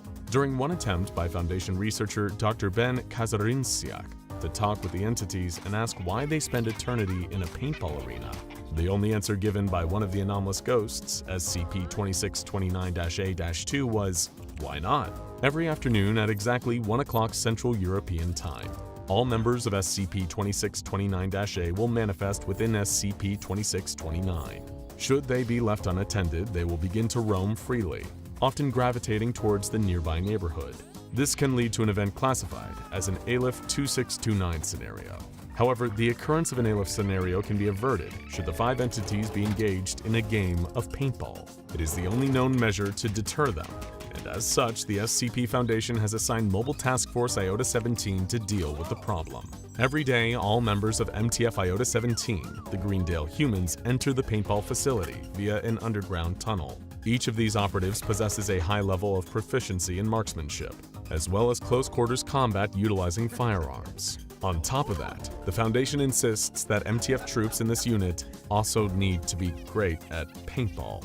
The Foundation's MTF agents must engage the 5 members of SCP-2629-A in a game of paintball shortly after the entities manifest at 1 o'clock. The games follow the traditional capture the flag rules, wherein both teams have a flag that they need to protect, while also being tasked with securing the opposing team's flag. Should the Foundation's pro paintballers be successful in winning the match, then all instances of SCP-2629-A will demanifest peacefully until they return at the same time the following day. But should the 5 ghostly teammates prevail, or if MTF Iota-17 breaks any of the conventional paintball rules, then this will trigger an ALIF 2629 scenario. But exactly how long has this protracted paintball war been going on for? Well, the clue is in the nickname. All the way back in 1988. The SCP Foundation received reports of unusual vandalism taking place in the area near Krakow. That might have been enough to pique their initial interest, but the sudden reported sightings of ghosts by local civilians was what really made them take interest. Descending on the small area outside of Krakow, the Foundation launched a full-scale investigation into SCP-2629. Given what we now know about the anomaly, it seems that with no one to challenge them, the 5 paintballing entities were free to enact an ALIF 2629 scenario unobstructed. Once the Foundation discovered the site of SCP-2629 and determined it to be the source of the local anomalous activity, they got to work evacuating the immediate vicinity of the abandoned paintball arena and devising containment procedures to keep unwitting civilians from getting caught in the crossfire of an imminent paint-slinging conflict. As far as the public would know, the abandoned SCP-2629 venue was shut down thanks to a hazardous amount of asbestos. Its entrances were sealed off to deter vandals and would-be urban explorers. But in reality, the Foundation was keeping people out so that the first match between their team, MTF Iota-17, and the 5 members of SCP-2629-A could commence. The battle was relentless, paintballs flying in all directions, splattering any in their path. The Foundation lost a lot of good men that day, although they quickly found them again once they'd cleaned up all the paint. In an attempt to shift the tide of battle and turn the odds in the Foundation's favor, MTF operatives rearranged some of the indoor playing field. This, however, was an ill-advised strategic misstep, as messing with the venue's cover violated the established rules of paintball, and doing so caused an ALIF 2629 scenario to begin. In response, a number of ALIF 2629 procedures have been put in place to combat the anomalous event. Staff at Site-19 had to equip the protective paintballing gear stored at their workstations or in lockers around the facility, if any of them couldn't access their gear. The next best thing Foundation personnel could do was cover their eyes and ears until the event passed. Any and all delicate equipment had to be stored for safety purposes. Security staff are tasked with making sure any SCPs that might be vulnerable are kept out of harm's way. The Foundation currently has no way of barring SCP-2629-A's access to areas, thanks to their incorporeality. However, they can be deterred by being presented with an abundance of targets. Staff are to remain on high alert until the ALIF 2629 scenario is over, and the all-clear signal sounds. With all this preparation taking place at Site-19 no less, you'd expect an ALIF 2629 scenario to entail something pretty catastrophic. It wasn't always such an issue. During the initial decade following SCP-2629's discovery, the ALIF scenario used to entail the 5 SCP-2629-A entities roaming the nearby area of Krakow and opening fire on people and property with their paintball guns. Hardly a paint-based war crime, but definitely goes an unnecessary extra mile in terms of vandalism. Then again, you try being stuck for an eternity in a paintball arena. Sometimes it's nice to stretch the invisible space where your legs used to be. And by now you've probably made the connection, the unusual vandalism that drew the Foundation to SCP-2629 in the first place was the ghostly teenage paintballers literally painting the town whenever they manifested, only to fade away after a few hours. But that's only what the ALIF scenario used to entail. It happened during the 12th consecutive year of the Paintball War. A third MTF loss against SCP-2629-A caused yet another ALIF scenario to activate. But this time, instead of roaming the local neighborhood, the incorporeal team's victory sent them to one of the Foundation's most highly guarded facilities, Site-19. Multiple unsuspecting Foundation research personnel were splattered with paint, the first of the Paintball War's casualties to fall outside of a 250-meter radius from SCP-2629. The Foundation launched an inquiry into how these 5 incorporeal anomalies were able to breach the security of Site-19, citing loose lips among MTF Iota-17 about Site-19. As such, they were banned from ever mentioning Foundation operations during their paintball skirmishes with SCP-2629-A. However, the lasting damage was already done, and unlike a paintball splatter, there was no wiping this away or covering it up. Every loss that MTF Iota-17 incurred in the coming years would result in all 5 of SCP-2629-A manifesting within Site-19, celebrating their capture-the-flag victories by committing paintball retribution against Foundation personnel. Staff and corridors were splattered with paint, and attempts to return paintball fire were unsuccessful in dispersing the incorporeal attackers. One researcher even sustained an eye injury after being struck in the eye by a stray paintball. As the years rolled on, MTF Iota-17's losses began to increase rapidly. More and more ALIF 2629 scenarios were occurring each year. Foundation facilities abruptly and messily redecorated by a volley of paintballs. The Site-19 director issued a communique to the Ethics Committee, requesting the termination of SCP-2629. MTF Iota-17 may have some of the best trained people in the world, but SCP-2629-A have been gaining experience for decades. It was only a matter of time before the skill gap closed. Anyone we recruit to fill a vacancy in MTF Iota-17 is going to need to be able to counter nearly 30 years of paintball experience, and that number is always growing. All 5 of SCP-2629-A had already gotten tired of trashing their own neighborhood, and before long, they'd similarly get bored of trashing Site-19. The question was, once that happened, where would they hit next? There is a planet orbiting a G-type main sequence star. Unlike the millions of barren rocks littering the cosmos, this one is in what scientists call the Goldilocks zone, the area around a star believed to be most capable of sustaining life. And life does more than just survive on this world. It thrives. The distant world is home to a mix of animal and plant life, including a large, technologically advanced civilization of humans. Other than the Earth, this is the most complex ecosystem the SCP Foundation is aware of, and it may be the greatest threat to life on Earth in the universe. This is SCP-3003, a Keter-class object with one of the most ominous nicknames in the entire Foundation database: the End of History. Research into this world, which is located roughly 208 light-years from Earth, revealed many similarities to our own world. It is only 3% heavier than Earth, rotates in 30 hours, and orbits its sun at a similar distance to our own planet. The temperatures are similar, and they are temperate enough that the majority of the planet's landmass is able to support large numbers of life forms. While few species found on SCP-3003 are identical to those on Earth, many are surprisingly similar. But it's 3 of these organisms specifically that combine to create an existential threat to our own world. SCP-3003-1 is a small beetle-like creature known as Mars by the planet's human population. While they grow to only 3 centimeters in length at most, they have a strong ability to defend themselves. In addition to their hard carapace, they can shoot a spider silk-like substance from their abdomen and coat themselves with acidic liquid which makes them impossible for predators to eat. They spend most of their time swarming and feeding on plants, and can live 15 years in the wild. They're largely harmless to the planet's humans. That is, until an invisible enemy enters the picture. SCP-3003-2 is a single-celled amoeba-like creature that has evolved to be completely dependent on other beings like the Mars. In other words, it's a parasite, and SCP-3003-1 is essential to its life cycle. After it makes contact with the Mars and infects them, though, it doesn't stick around. Rather, it starts to transform the beetles into vicious parasites themselves, causing them to grow a long, pointed stinger on their head.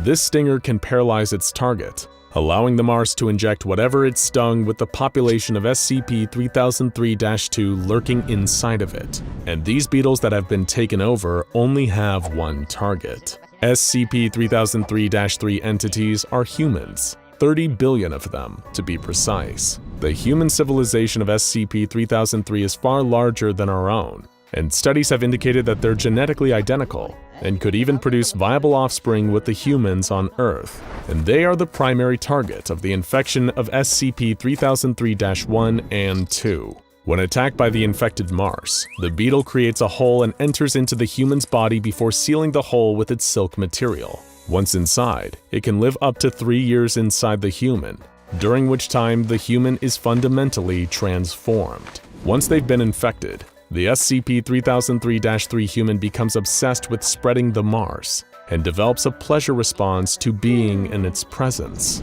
They maintain their intelligence and become hyper-rational, able to evaluate information quickly and effectively without any influence of emotions. While the capacity for emotions remains, these humans rarely express them and almost never act on them.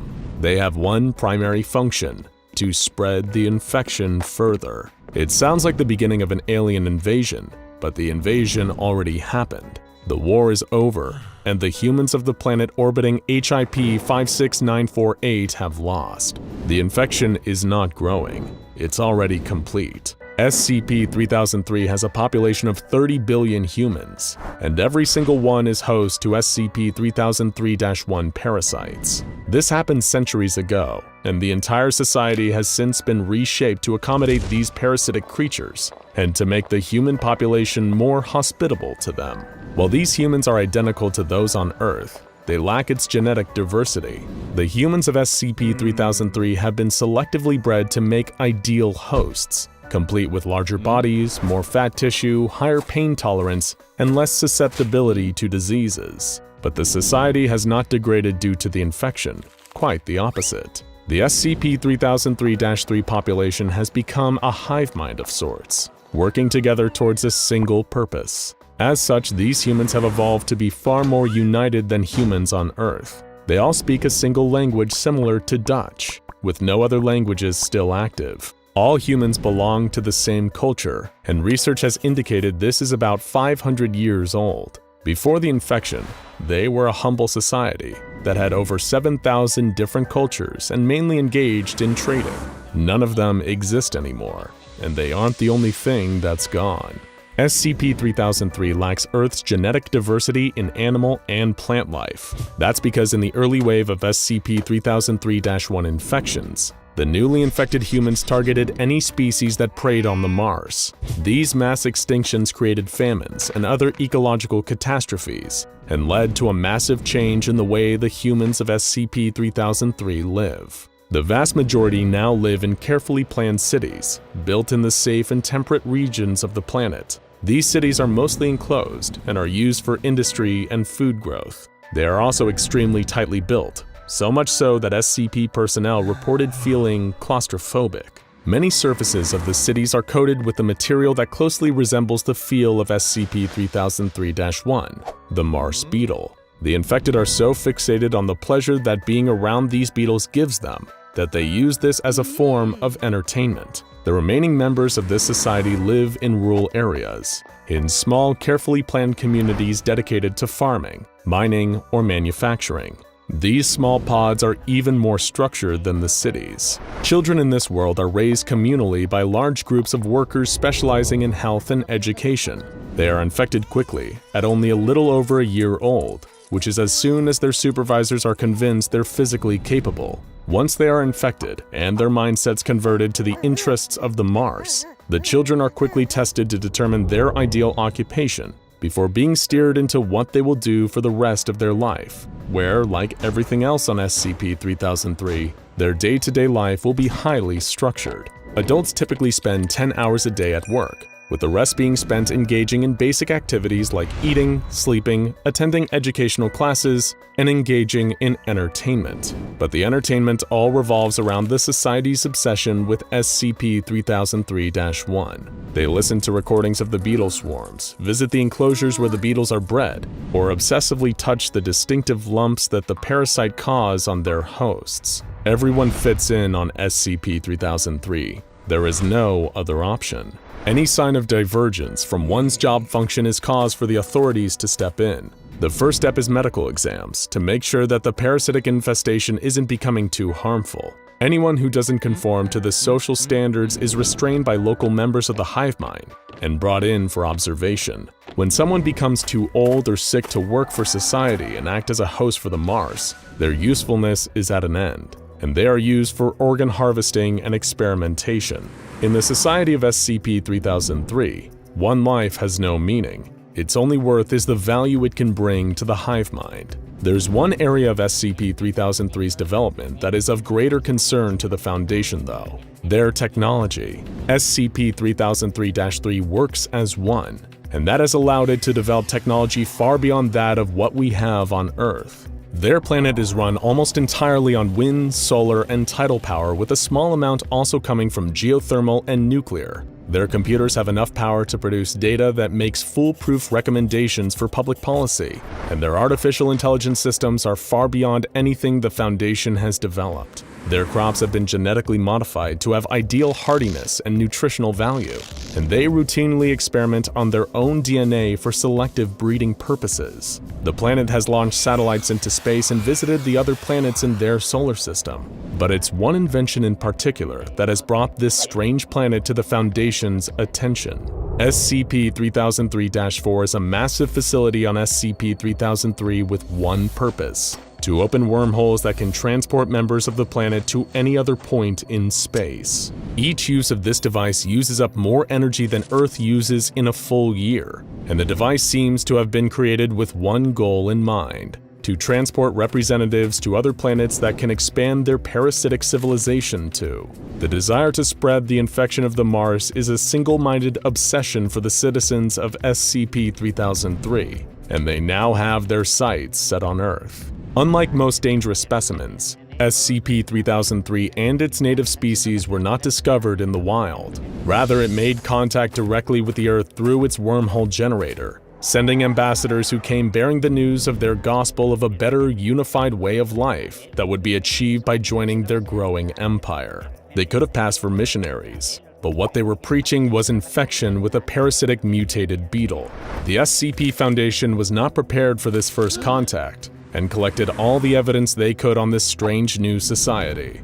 They quickly came up with one conclusion: SCP-3003 was larger, more powerful, and more advanced than anything on Earth, even the SCP Foundation. With no other option available for containing the threat, the Foundation took the only approach they could, making peaceful contact with the ambassadors and making them think Earth was interested in what they were offering.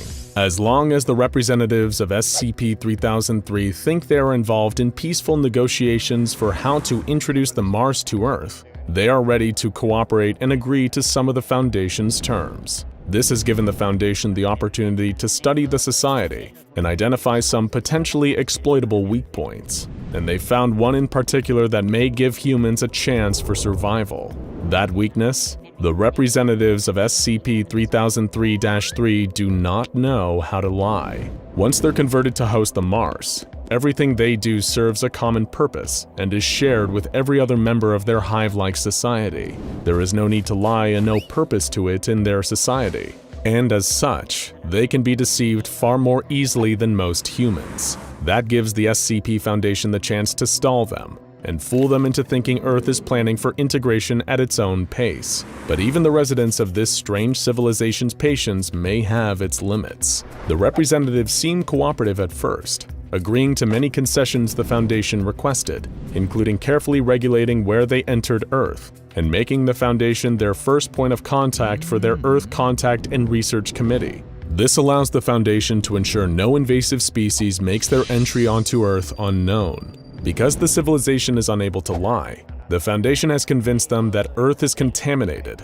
and unable to host the Mars, with the species becoming sterile when introduced. The representatives seem to believe this and believe they are working on a solution with Earth. But some members of SCP-3003-3 may be becoming more aggressive. It was after a meeting with a representative of SCP-3003 that Foundation researcher Dr. Shaw entered an elevator with the alien. Suddenly, the Mars host became enraged, tearing the control panel out of the wall and stopping the elevator. Dr. Shaw was terrified, but the representative simply said it wanted some alone time.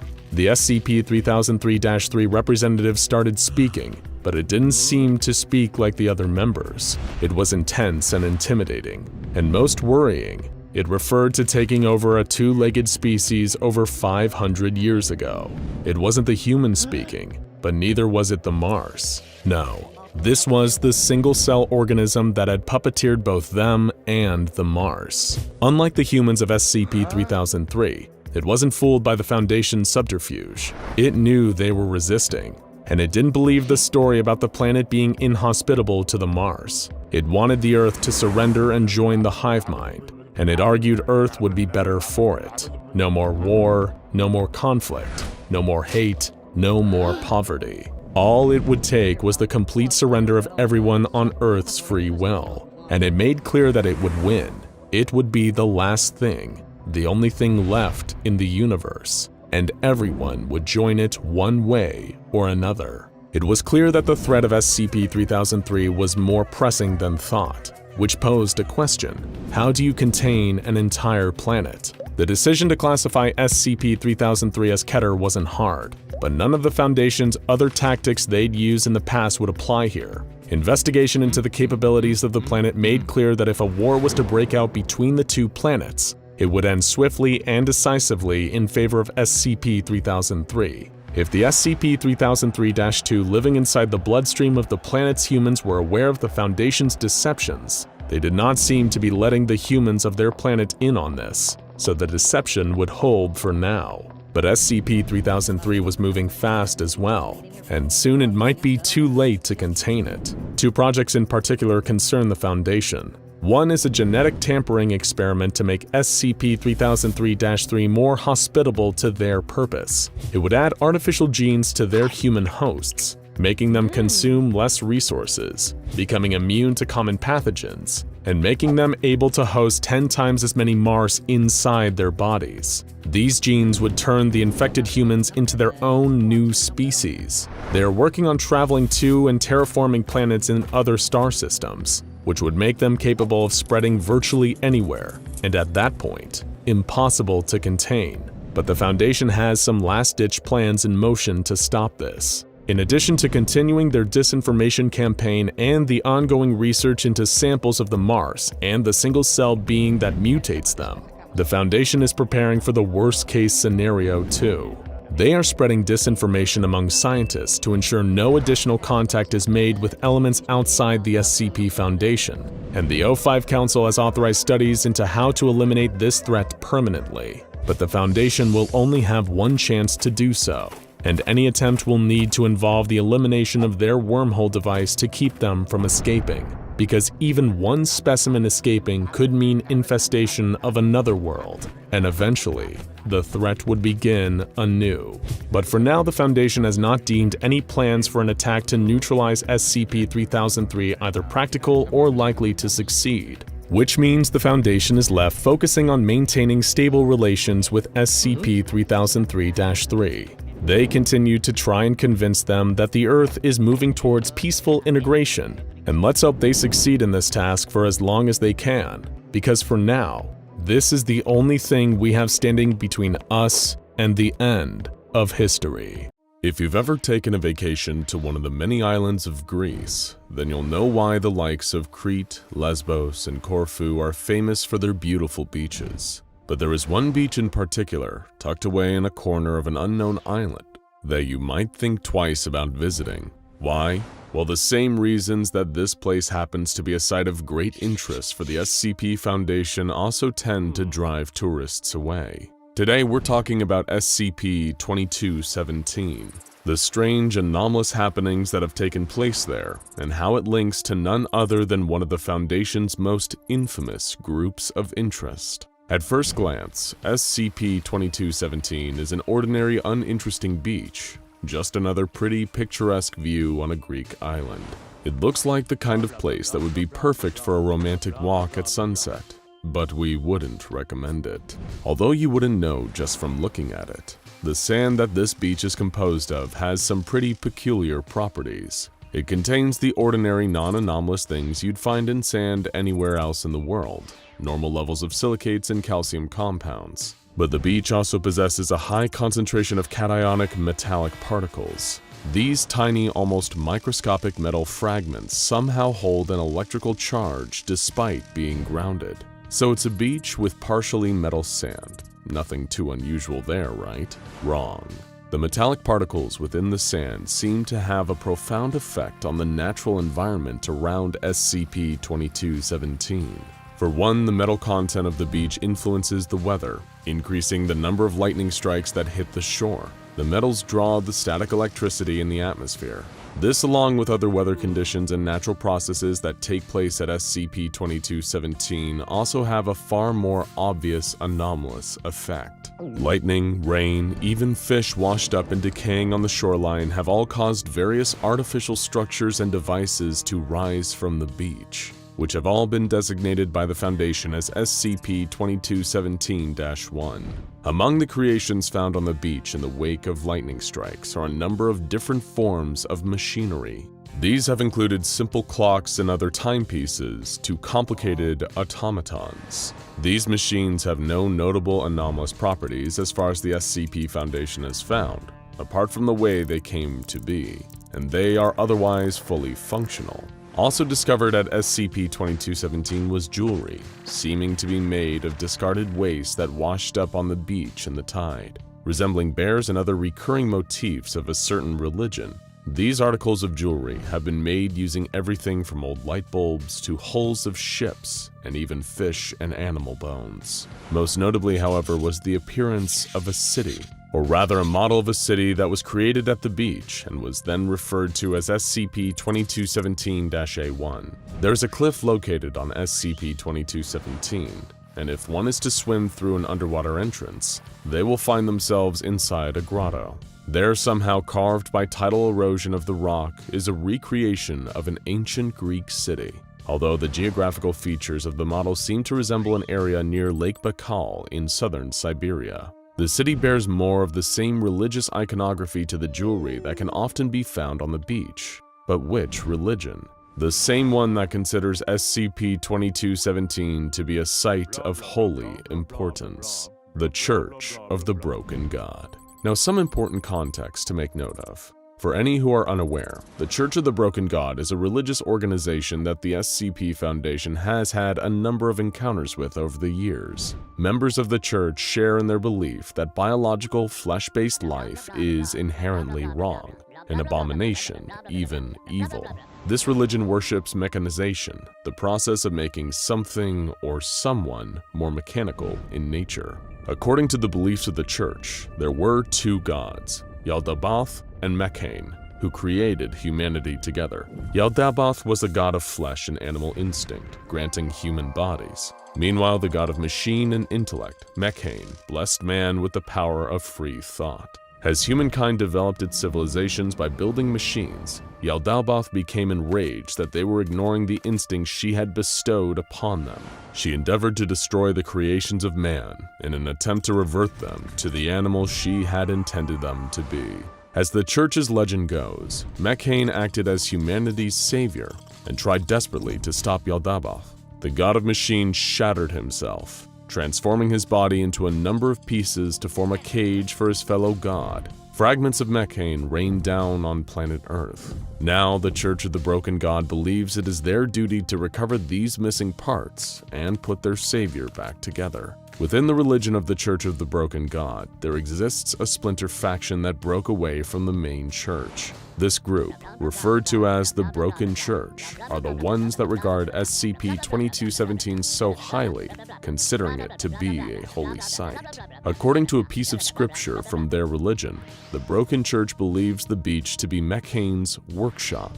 The Book of Rites describes the legend of a boy looking out at the ocean with his family and seeing fire rain down on the shore, sent from God, or Mekhane, to the church. Mekhane apparently proclaimed that the beach was his workshop, where he made many wonders. The lightning is my hammer, the earth my anvil, the sand my ingot. Mekhane explained to the boy, so the legend goes, and invited the child into his workshop. The broken god brought his hammer down on the boy, but instead of killing him, marked him as the first of the religion the Broken Church now follows. In 2014, the SCP Foundation recorded an earthquake taking place at SCP-2217, with the grotto containing the model of the ancient Greek city at the epicenter. Sending a robotic probe into the grotto to assess the damage, only to find a surprising change that had occurred. For the first time, there were a number of humanoid figures seen within SCP-2217-A1, and worse still, they were under attack. Within the model city, what appeared to be a number of individuals infected with SCP-610 were ransacking buildings, devouring and infecting the other humanoid figures. Also known as the Flesh That Hates, SCP-610 is a contagious skin disease. It is usually transmitted by direct skin-to-skin contact, and anyone that is infected with it suffers a horrific mutation that transforms them into fleshy, inhuman monstrosities. These infected creatures will attack and infect anyone nearby that isn't also carrying SCP-610. Interestingly, the disease was first discovered to be localized to a small area in Siberia, not dissimilar to the area that the SCP-2217-A1 model resembled. According to some sources, SCP-610 is the flesh, described by those following the religion of Sarkicism, a cult that worships flesh and disease. Sarkicism is a sect that directly opposes and antagonizes the machine-revering Church of the Broken God. 3 years after the earthquake, members of the Broken Church staged an attack on the beach, hoping to reclaim SCP-2217 for their religion. At the time, the SCP Foundation had closed off the area to the public, under the cover story that SCP-2217 was private property. They had been hoping to predict the lightning strikes that caused the anomalous devices to form on the beach. Instead, the Foundation had to repel the Broken Church's attackers any way they could. However, as the lightning began to strike again, members of Foundation personnel that found themselves caught in it seemed to change sides. all stating that God needs to be reassembled.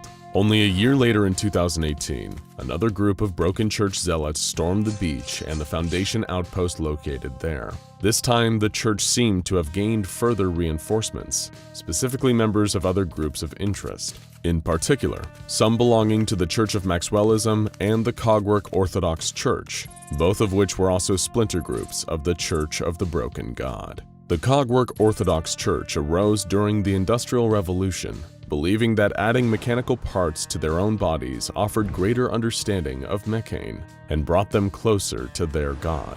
Maxwellism, in a similar vein, had another interpretation of the church's core beliefs, favoring smaller, more advanced cybernetic implants. The Church of Maxwellism sought to modify their brains to become a collective consciousness and commune with mechane.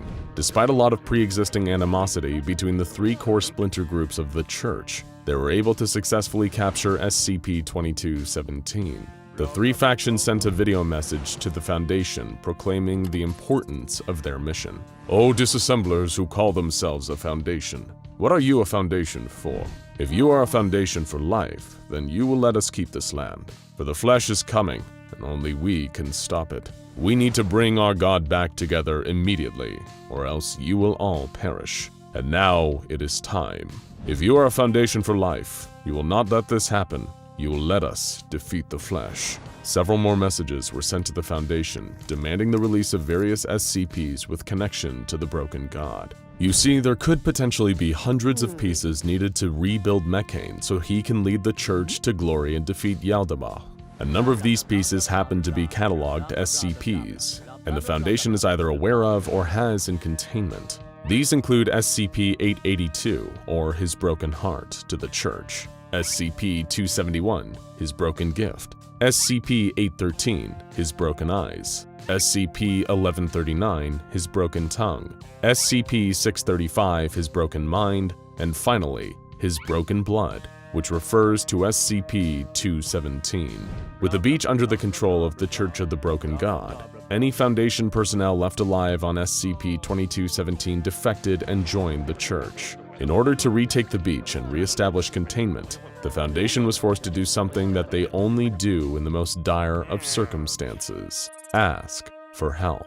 Together with the Horizon Initiative and Global Occult Coalition, the SCP Foundation established what it called the Triumvirate, a joint task force. In 2019, another earthquake was detected, this time in Lake Baikal, Siberia, where SCP-610 was contained. Not long after, infected individuals were reported to be attacking Foundation forces in the area, causing heavy casualties. But then an unlikely event took place. Members of the Church of the Broken God appeared, their bodies augmented with machinery.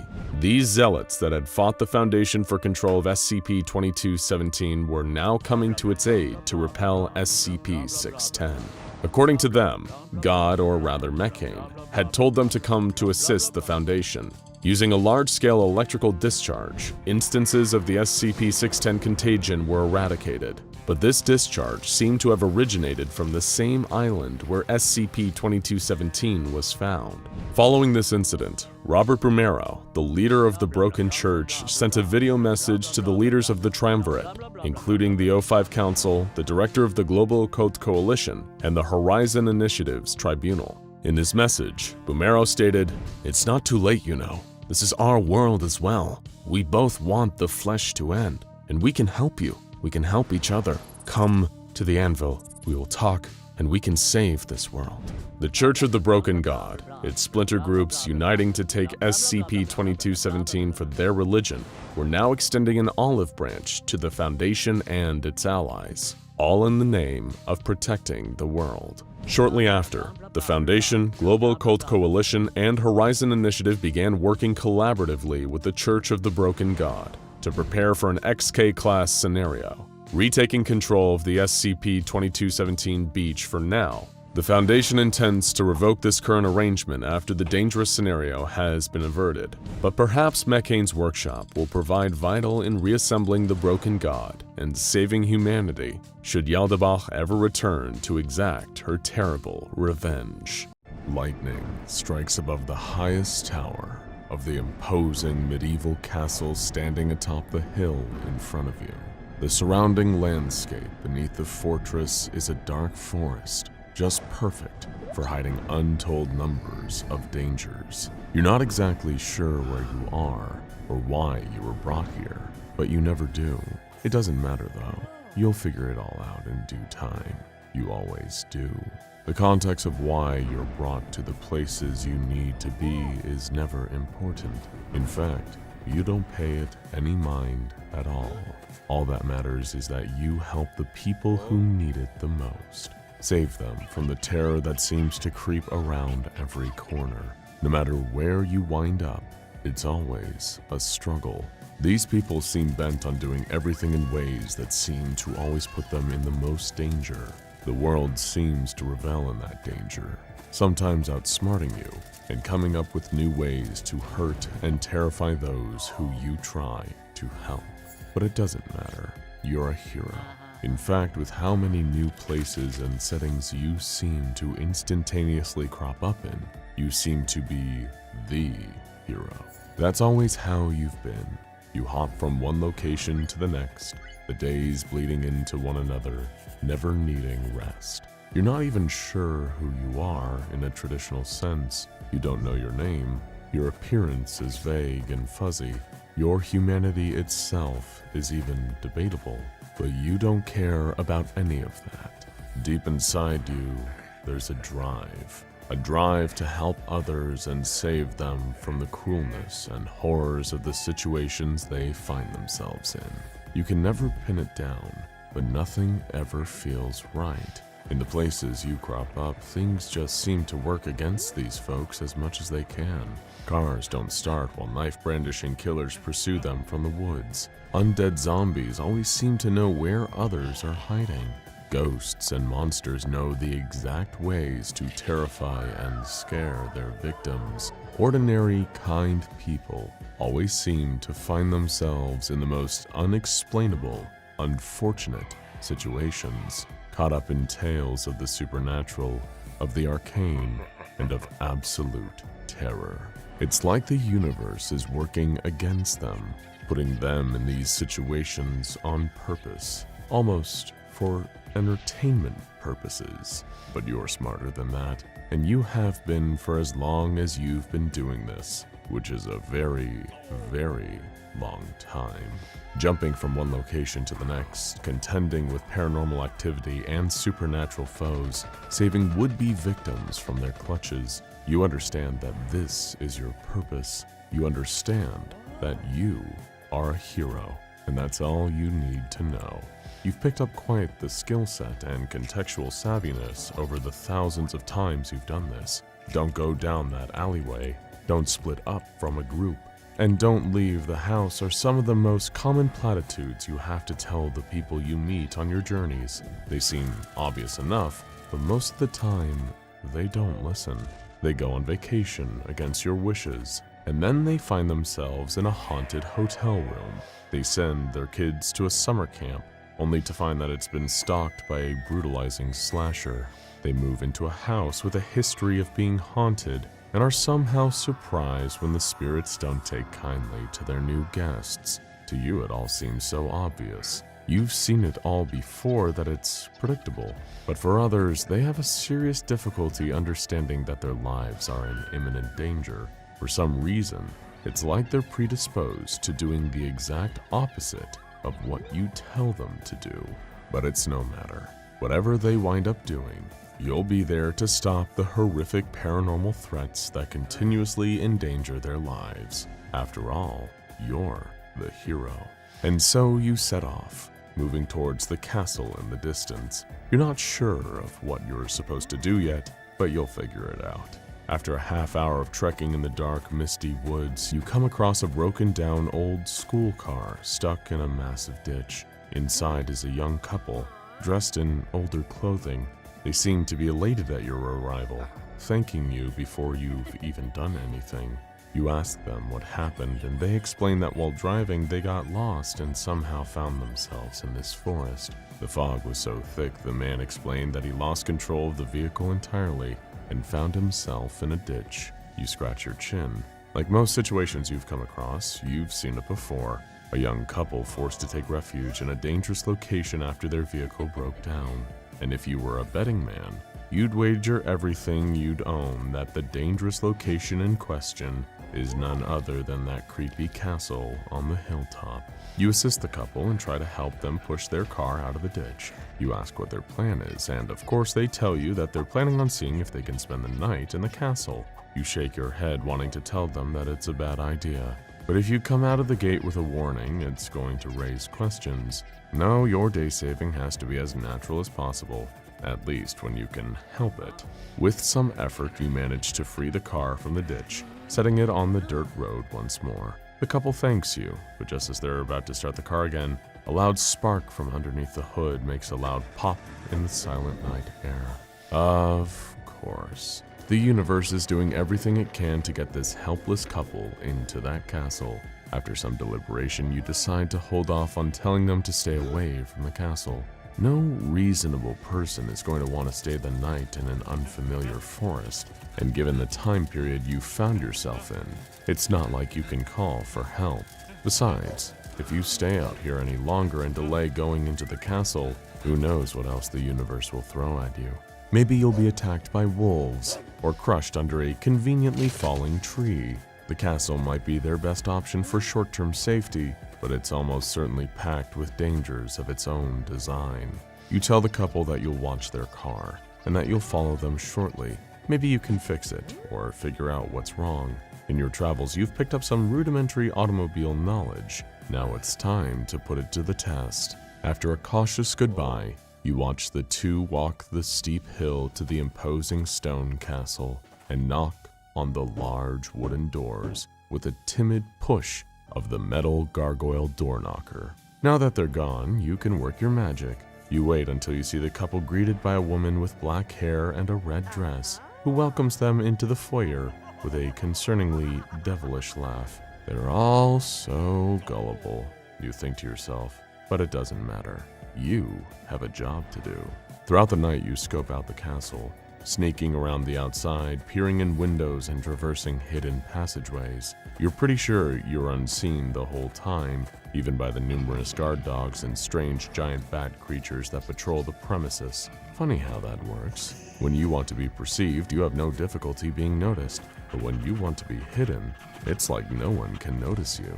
While the universe may work against you in so many ways, it's also blessed you with a variety of benefits and lucky breaks. After all, you are the hero of this story, and of every story you find yourself within. You've determined, through your impeccably stealthy sneaking skills, that this castle belongs to none other than the vampire countess Lady Brunhild Haas, an immortal creature who feasts on the blood of humans and lives out her days in a creepy cobweb-infested castle. A by-the-books vampire through and through. You've contended with so many of them at this point, they're trivial. Heck, you've saved hundreds of people from the infamous Count Dracula, the deadliest and most famous vampire of them all, multiple times across multiple worlds by now.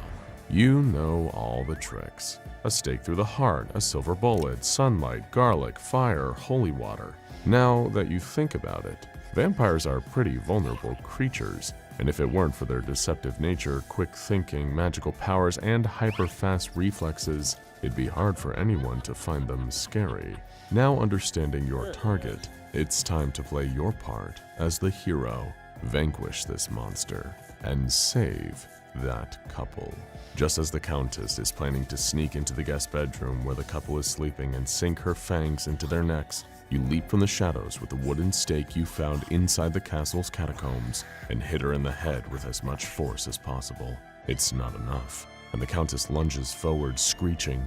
The couple jolts awake, just in time to witness the Countess and you duking it out in the guest bedroom.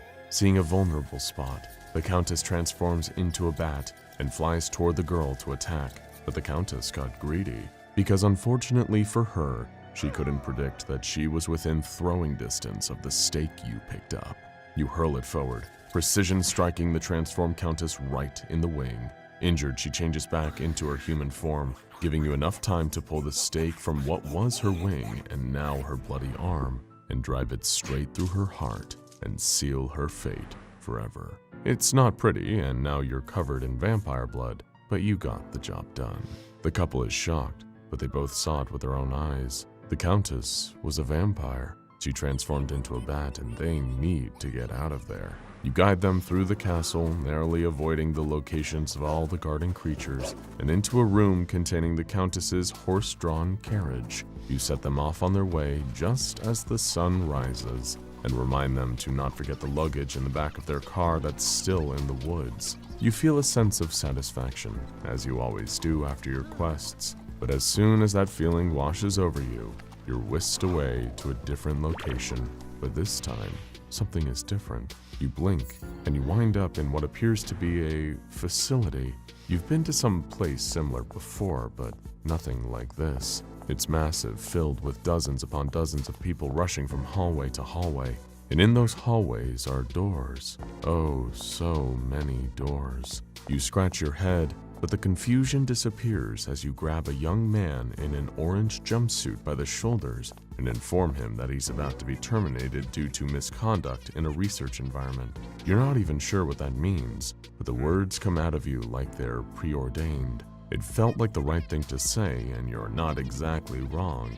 The man pushes your hand away, swearing at you before moving forward, presumably to his death. 4 armed guards approach you from the distance, and before you know it, you're taken to a room with two-way glass, a microphone, and a strange device strapped around your neck, called by one of the lab coats as a Scranton reality anchor, whatever that means. They've given you a name, SCP-2786, and from what you can glean, they know quite a bit about you. A suited individual sits down across the two-way glass and begins asking you questions. You don't have time for this. You have business elsewhere. You explain to the agent, as he calls himself, that you're a hero who goes from place to place wherever you're called upon.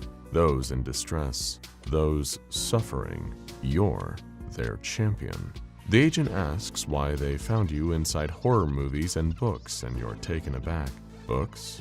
Movies? What is he talking about? You explain that your work is very real, and that before the incident with the vampire, you just finished dispatching of a hockey mask-wearing slasher at Camp Crystal Lake and saving a group of teenagers. It was easy work for you, of course. He was just one guy, and those kids ignored all of the obvious warning signs. The agent confirms that he saw you do that, and you're even more confused. He was there? The agent catches himself and explains that while he wasn't exactly there, he watched it play out in the movie. He tries to explain that all of your adventures are taking place in fictional locations, movies, books. You, SCP-2786, enter these mediums through mysterious unknown means and alter their plots entirely. Copies of films and books that you enter are changed, and the characters always manage to escape the horror of the film due to your assistance. You alter stories early, changing them entirely. Movies, books, this is not only ridiculous, but it's also getting on your nerves. The agent is wasting your time, and you have to go save those guys in the orange jumpsuits from being terminated or reassigned or whatever it is. You stand up, and the anchor device somehow turns itself off and detaches from your neck. You phase through the wall on your left, unsure exactly of how you did it, but it felt natural. Maybe that's how this world works. Certain people can do things like this, and these guys are trying to contain them, like a government organization or the Men in Black. Your genre savviness pays off yet again. Whatever this SCP Foundation is, you've read them like an open book. And now that you understand the situation, you can do what you were sent here to do. You hear the sound of an alarm in the distance, but you can't be stopped. Over the next few hours, you break into multiple containment cells, freeing orange jumpsuits, or D-Class personnel, as they're called by the Foundation, as well as several other kind, regular people who just happen to have anomalous abilities contained within the site. These Foundation types disgust you, thinking they can lock up human lives without regard for their rights or dignity. Studying them, you bet they want to study you too, but they're not going to. As soon as you feel your work is done, you're whisked away to another location, away from the strange Foundation facility and into an ordinary American city, where you assist a cast of characters in narrowly avoiding the traps and sinister games of a killer puppet who wants to murder them. But after getting the job done this time, you're not taken anywhere new. You're in the same location over and over again, on a loop. After the 48th time saving these characters, you start to consider what the agent had told you. You enter films, books, horror stories. You're fictional. Well, meta-fictional. You exist inside the work and out of it. The prospects of this are strange and new, but if they're true, it might explain why you've never felt like the people you save. Like you always felt like you were in a story, that you were the only real person there. If everyone else is just a character, what does that make you? Alone? Entirely? If you're inside a movie right now, can someone be looping it, playing back the DVD over and over again to keep you trapped there? Is it the Foundation? Is this how the Foundation is going to contain you? No, you tell yourself. You are not going to be contained. Another 30 loops of the same monotonous ordeal, but then you're transported somewhere new. You laugh to yourself, having somehow escaped the trap planted by the Foundation. Before you know it, you'll be off to a new story, and you can continue doing what you do best. But as the world fades out around you, it doesn't seem to come back. You seem to be stuck in a sea of white and black and red, those same colors over and over, extending on forever. You walk for what seems to be hours, and as you do, surroundings begin to form around you. A concrete wall, a concrete floor, a bed, a door, leading to another endless sea of white, red, and black. And on the floor, a logo, a circle within a circle, with 3 arrows pointing inwards. For the first time in your life, you're unsure of what you should be doing. That logo. It's the logo of the SCP Foundation, and you look like you're inside a containment cell. No. You pound against the wall, collapsing it, and allowing the sea of white swallow you whole. More logos, more empty brackets. A file. You're inside. A file. No. A cell of your own design. You're creating the containment cell. Your own brain, however it works, is generating a narrative. The narrative of you being contained by the SCP Foundation. A horror story. And that's exactly what the Foundation used to trap you. You're not sure where you are, nor can you feel your body or even your sense of self. All that you know is that you're trapped. You've been whisked away to a new story, all right. Your story. And it seems to be harder and harder to escape from. But then, the cell around you collapsed once more, and you found yourself in a familiar setting, a medieval castle, being urged by a queen to slay a great evil. You managed to escape. You don't know how you did it, but you're back to your old life, jumping from story to story. You know all the beats, all the cliches, and all of the right things to do. And for the next few hours, you do them, slaying the great beast and stealing his divine amulet to bring back to the kingdom. But after the fact, it felt hollow. It didn't feel real, not like the other times. You weren't sure how a location could tell a lie, but this one felt as if its truth were paper thin. Was someone pulling the strings and making this world a lie for them? Like trickery or an illusion. And suddenly, just as you begin to suspect this narrative to be another means of containment generated by the Foundation, everything goes back to that white containment cell. They can't keep you here. They can't keep you here. You repeat it over and over, shouting it into the distance. You just want to go home, you beg. They can't control you. You're the hero of this story. If you're fictional, you're a good character. You did everything right. You don't understand. This is your story, and it will always be your story. The Foundation is just another one of the countless villains you fought. Those self-righteous murderers, you will surpass them. You shout into the void of television static and endless torment for what seems like decades. And when you tire of your yelling, you realize one thing. This is eternal. Dr. Trebuchet sighed, his breath fogging up the visor of his hazmat suit. He did a last-minute spot check, making sure he had his clipboard and pen.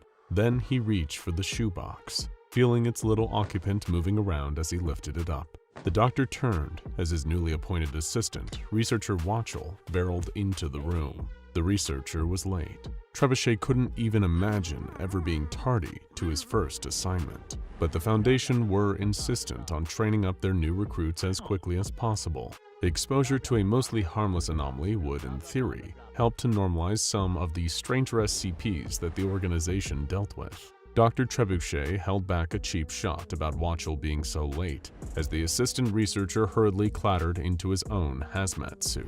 Both ready, they stepped through the decontamination airlock after it had hissed loudly, sterilizing the air and the outer layers of their suits. Then the two researchers continued into the containment unit. Even with their hazmat suits on, the differences in temperature and humidity were instantly noticeable, like the feeling you get stepping off a plane after a long-haul flight. The cylindrical glass enclosure had been perfectly climate-controlled, filled with wetland soil and stagnant water. It was like stepping inside a terrarium, a tiny little pocket of swamp large enough for someone, well, something, to comfortably live inside. That something was SCP-811, sometimes known colloquially by her nickname of the Swamp Woman.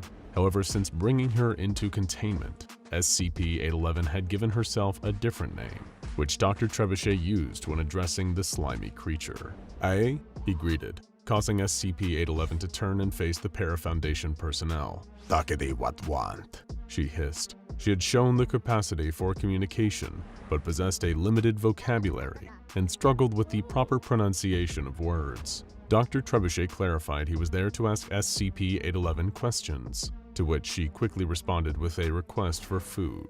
Opening up the shoebox, a frog hopped out, which the Swamp Woman quickly stomped on and began to eat the dead creature. Although, while she possessed a mouth, she didn't exactly eat in the sense that we understand it. Her body secretes a slimy mucus that, upon contact, causes a rapid rate of decomposition.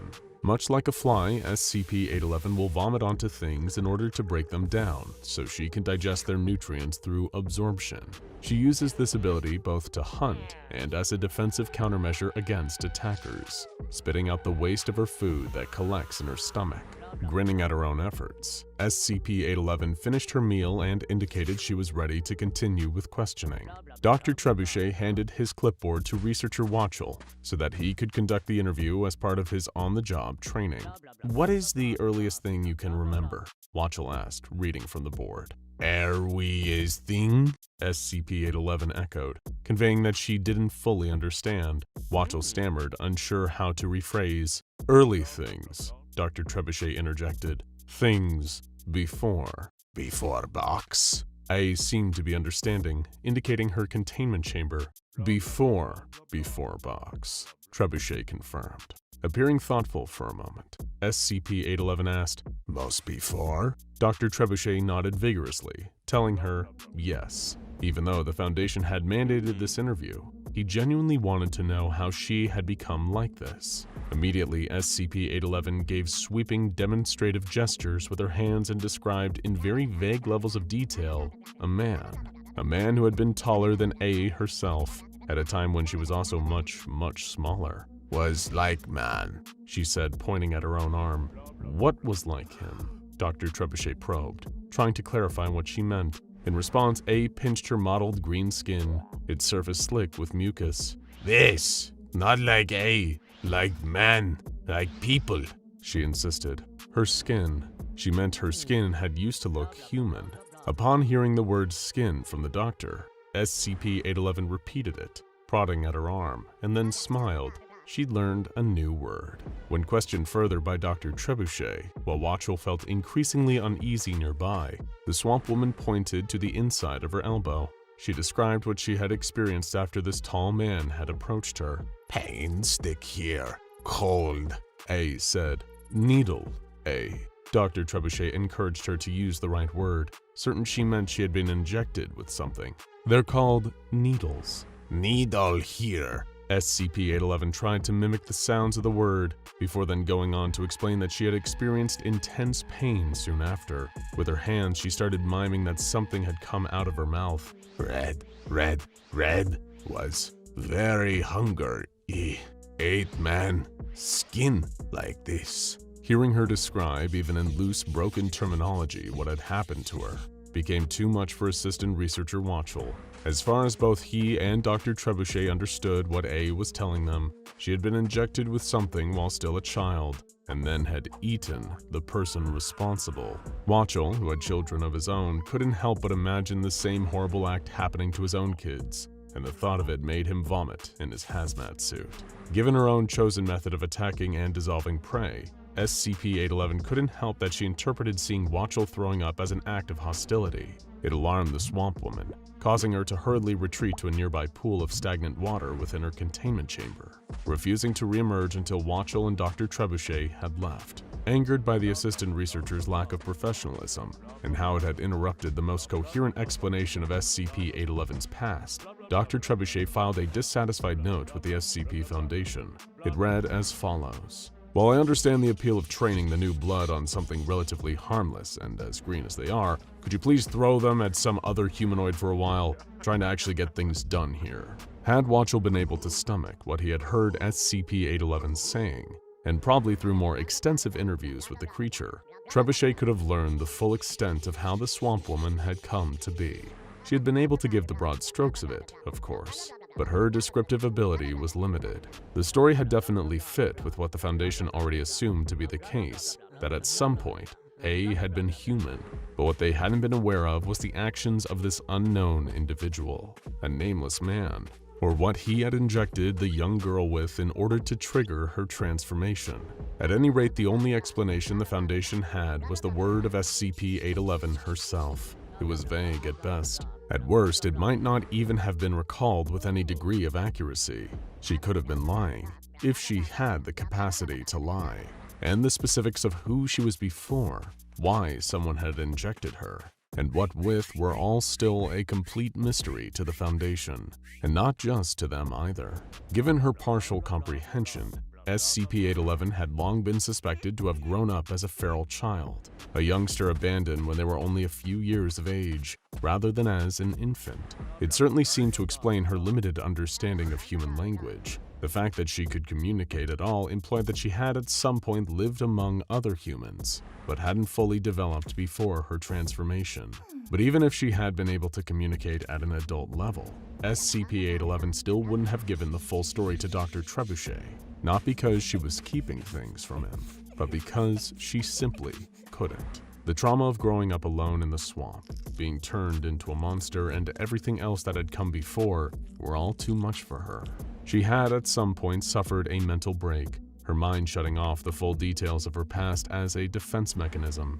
The Swamp Woman had been through far more and far worse than even she could remember, and unbeknownst to the girl who would later come to call herself A, the SCP Foundation had been involved. It had all started way back, a long time ago, and many, many miles away from where it would eventually lead to the birth of the Swamp Woman.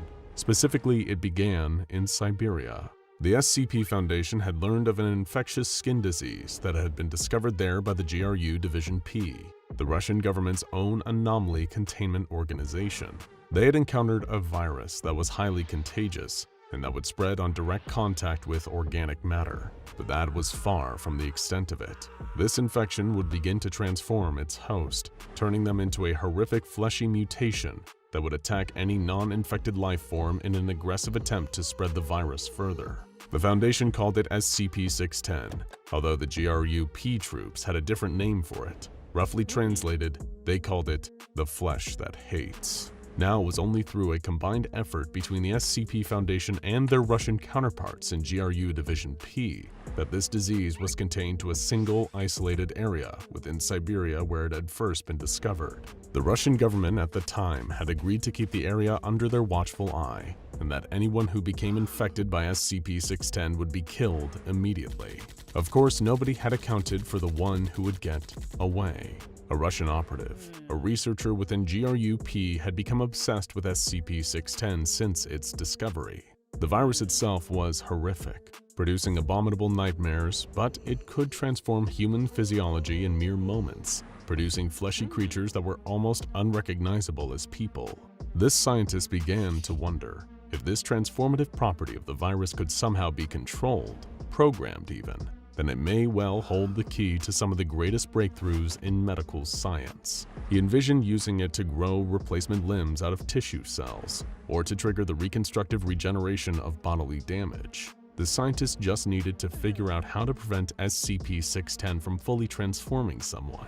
The only problem was, anyone infected with it was killed. So he took it upon himself to sneak into the isolated area in Siberia, where he could steal a sample of SCP-610 from the body of a recently terminated mutation, and he nearly made it away unscathed. The scientist's plans were quickly discovered by the joint effort between the SCP Foundation and GRUP. He had been requesting a sample through the official channels for months, and now he had taken one to experiment with and gone on the run with a new identity. Calling himself Alec Holland, the scientist fled the Foundation Russian agents sent to pursue him. As far as he knew, they were trying to prevent him from carrying out what he viewed to be a noble endeavor. But the Foundation knew that even if that tiny sample of SCP-610 was able to spread, it could cause a worldwide catastrophe. Whilst piloting a small plane, Alec was shot down over the swamplands of Louisiana. By the time Foundation operatives arrived in the area, all they found was a burning wreck. Little did they realize, Alec had been rescued by locals, who had taken him aboard their fan boat and rushed him to a hospital. He would later leave before his injuries had fully healed and return to the site of the crash to discover something curious. His sample of SCP-610 had been cross-contaminated with the swamp's stagnant water, teeming with algae and who knows what else. Alec was running out of time. He knew that if his wounds didn't kill him, he would soon be discovered by the Foundation and GRUP. Using a syringe, he gathered up the combination of the virus sample that had mixed with the natural properties of the swamp. There was no way of knowing what it would do, whether it would still mutate a person, or whether the disease's transformative effect had been altered. But he had to know, and he was living on borrowed time. Desperate, he raced to the nearest town, a tiny community near the swamp. Alec told himself that the first person he encountered would be his test subject. He had to see what effect this altered version of the virus would do to a human being. It just so happened that the first person he encountered was a little girl named A, and he wouldn't live long enough to see the full extent of what he was about to turn her into. Now go check out SCP-173 Origin Story, how SCP-173 got to Site-19, and SCP-053 Young Girl for more mysterious anomalies.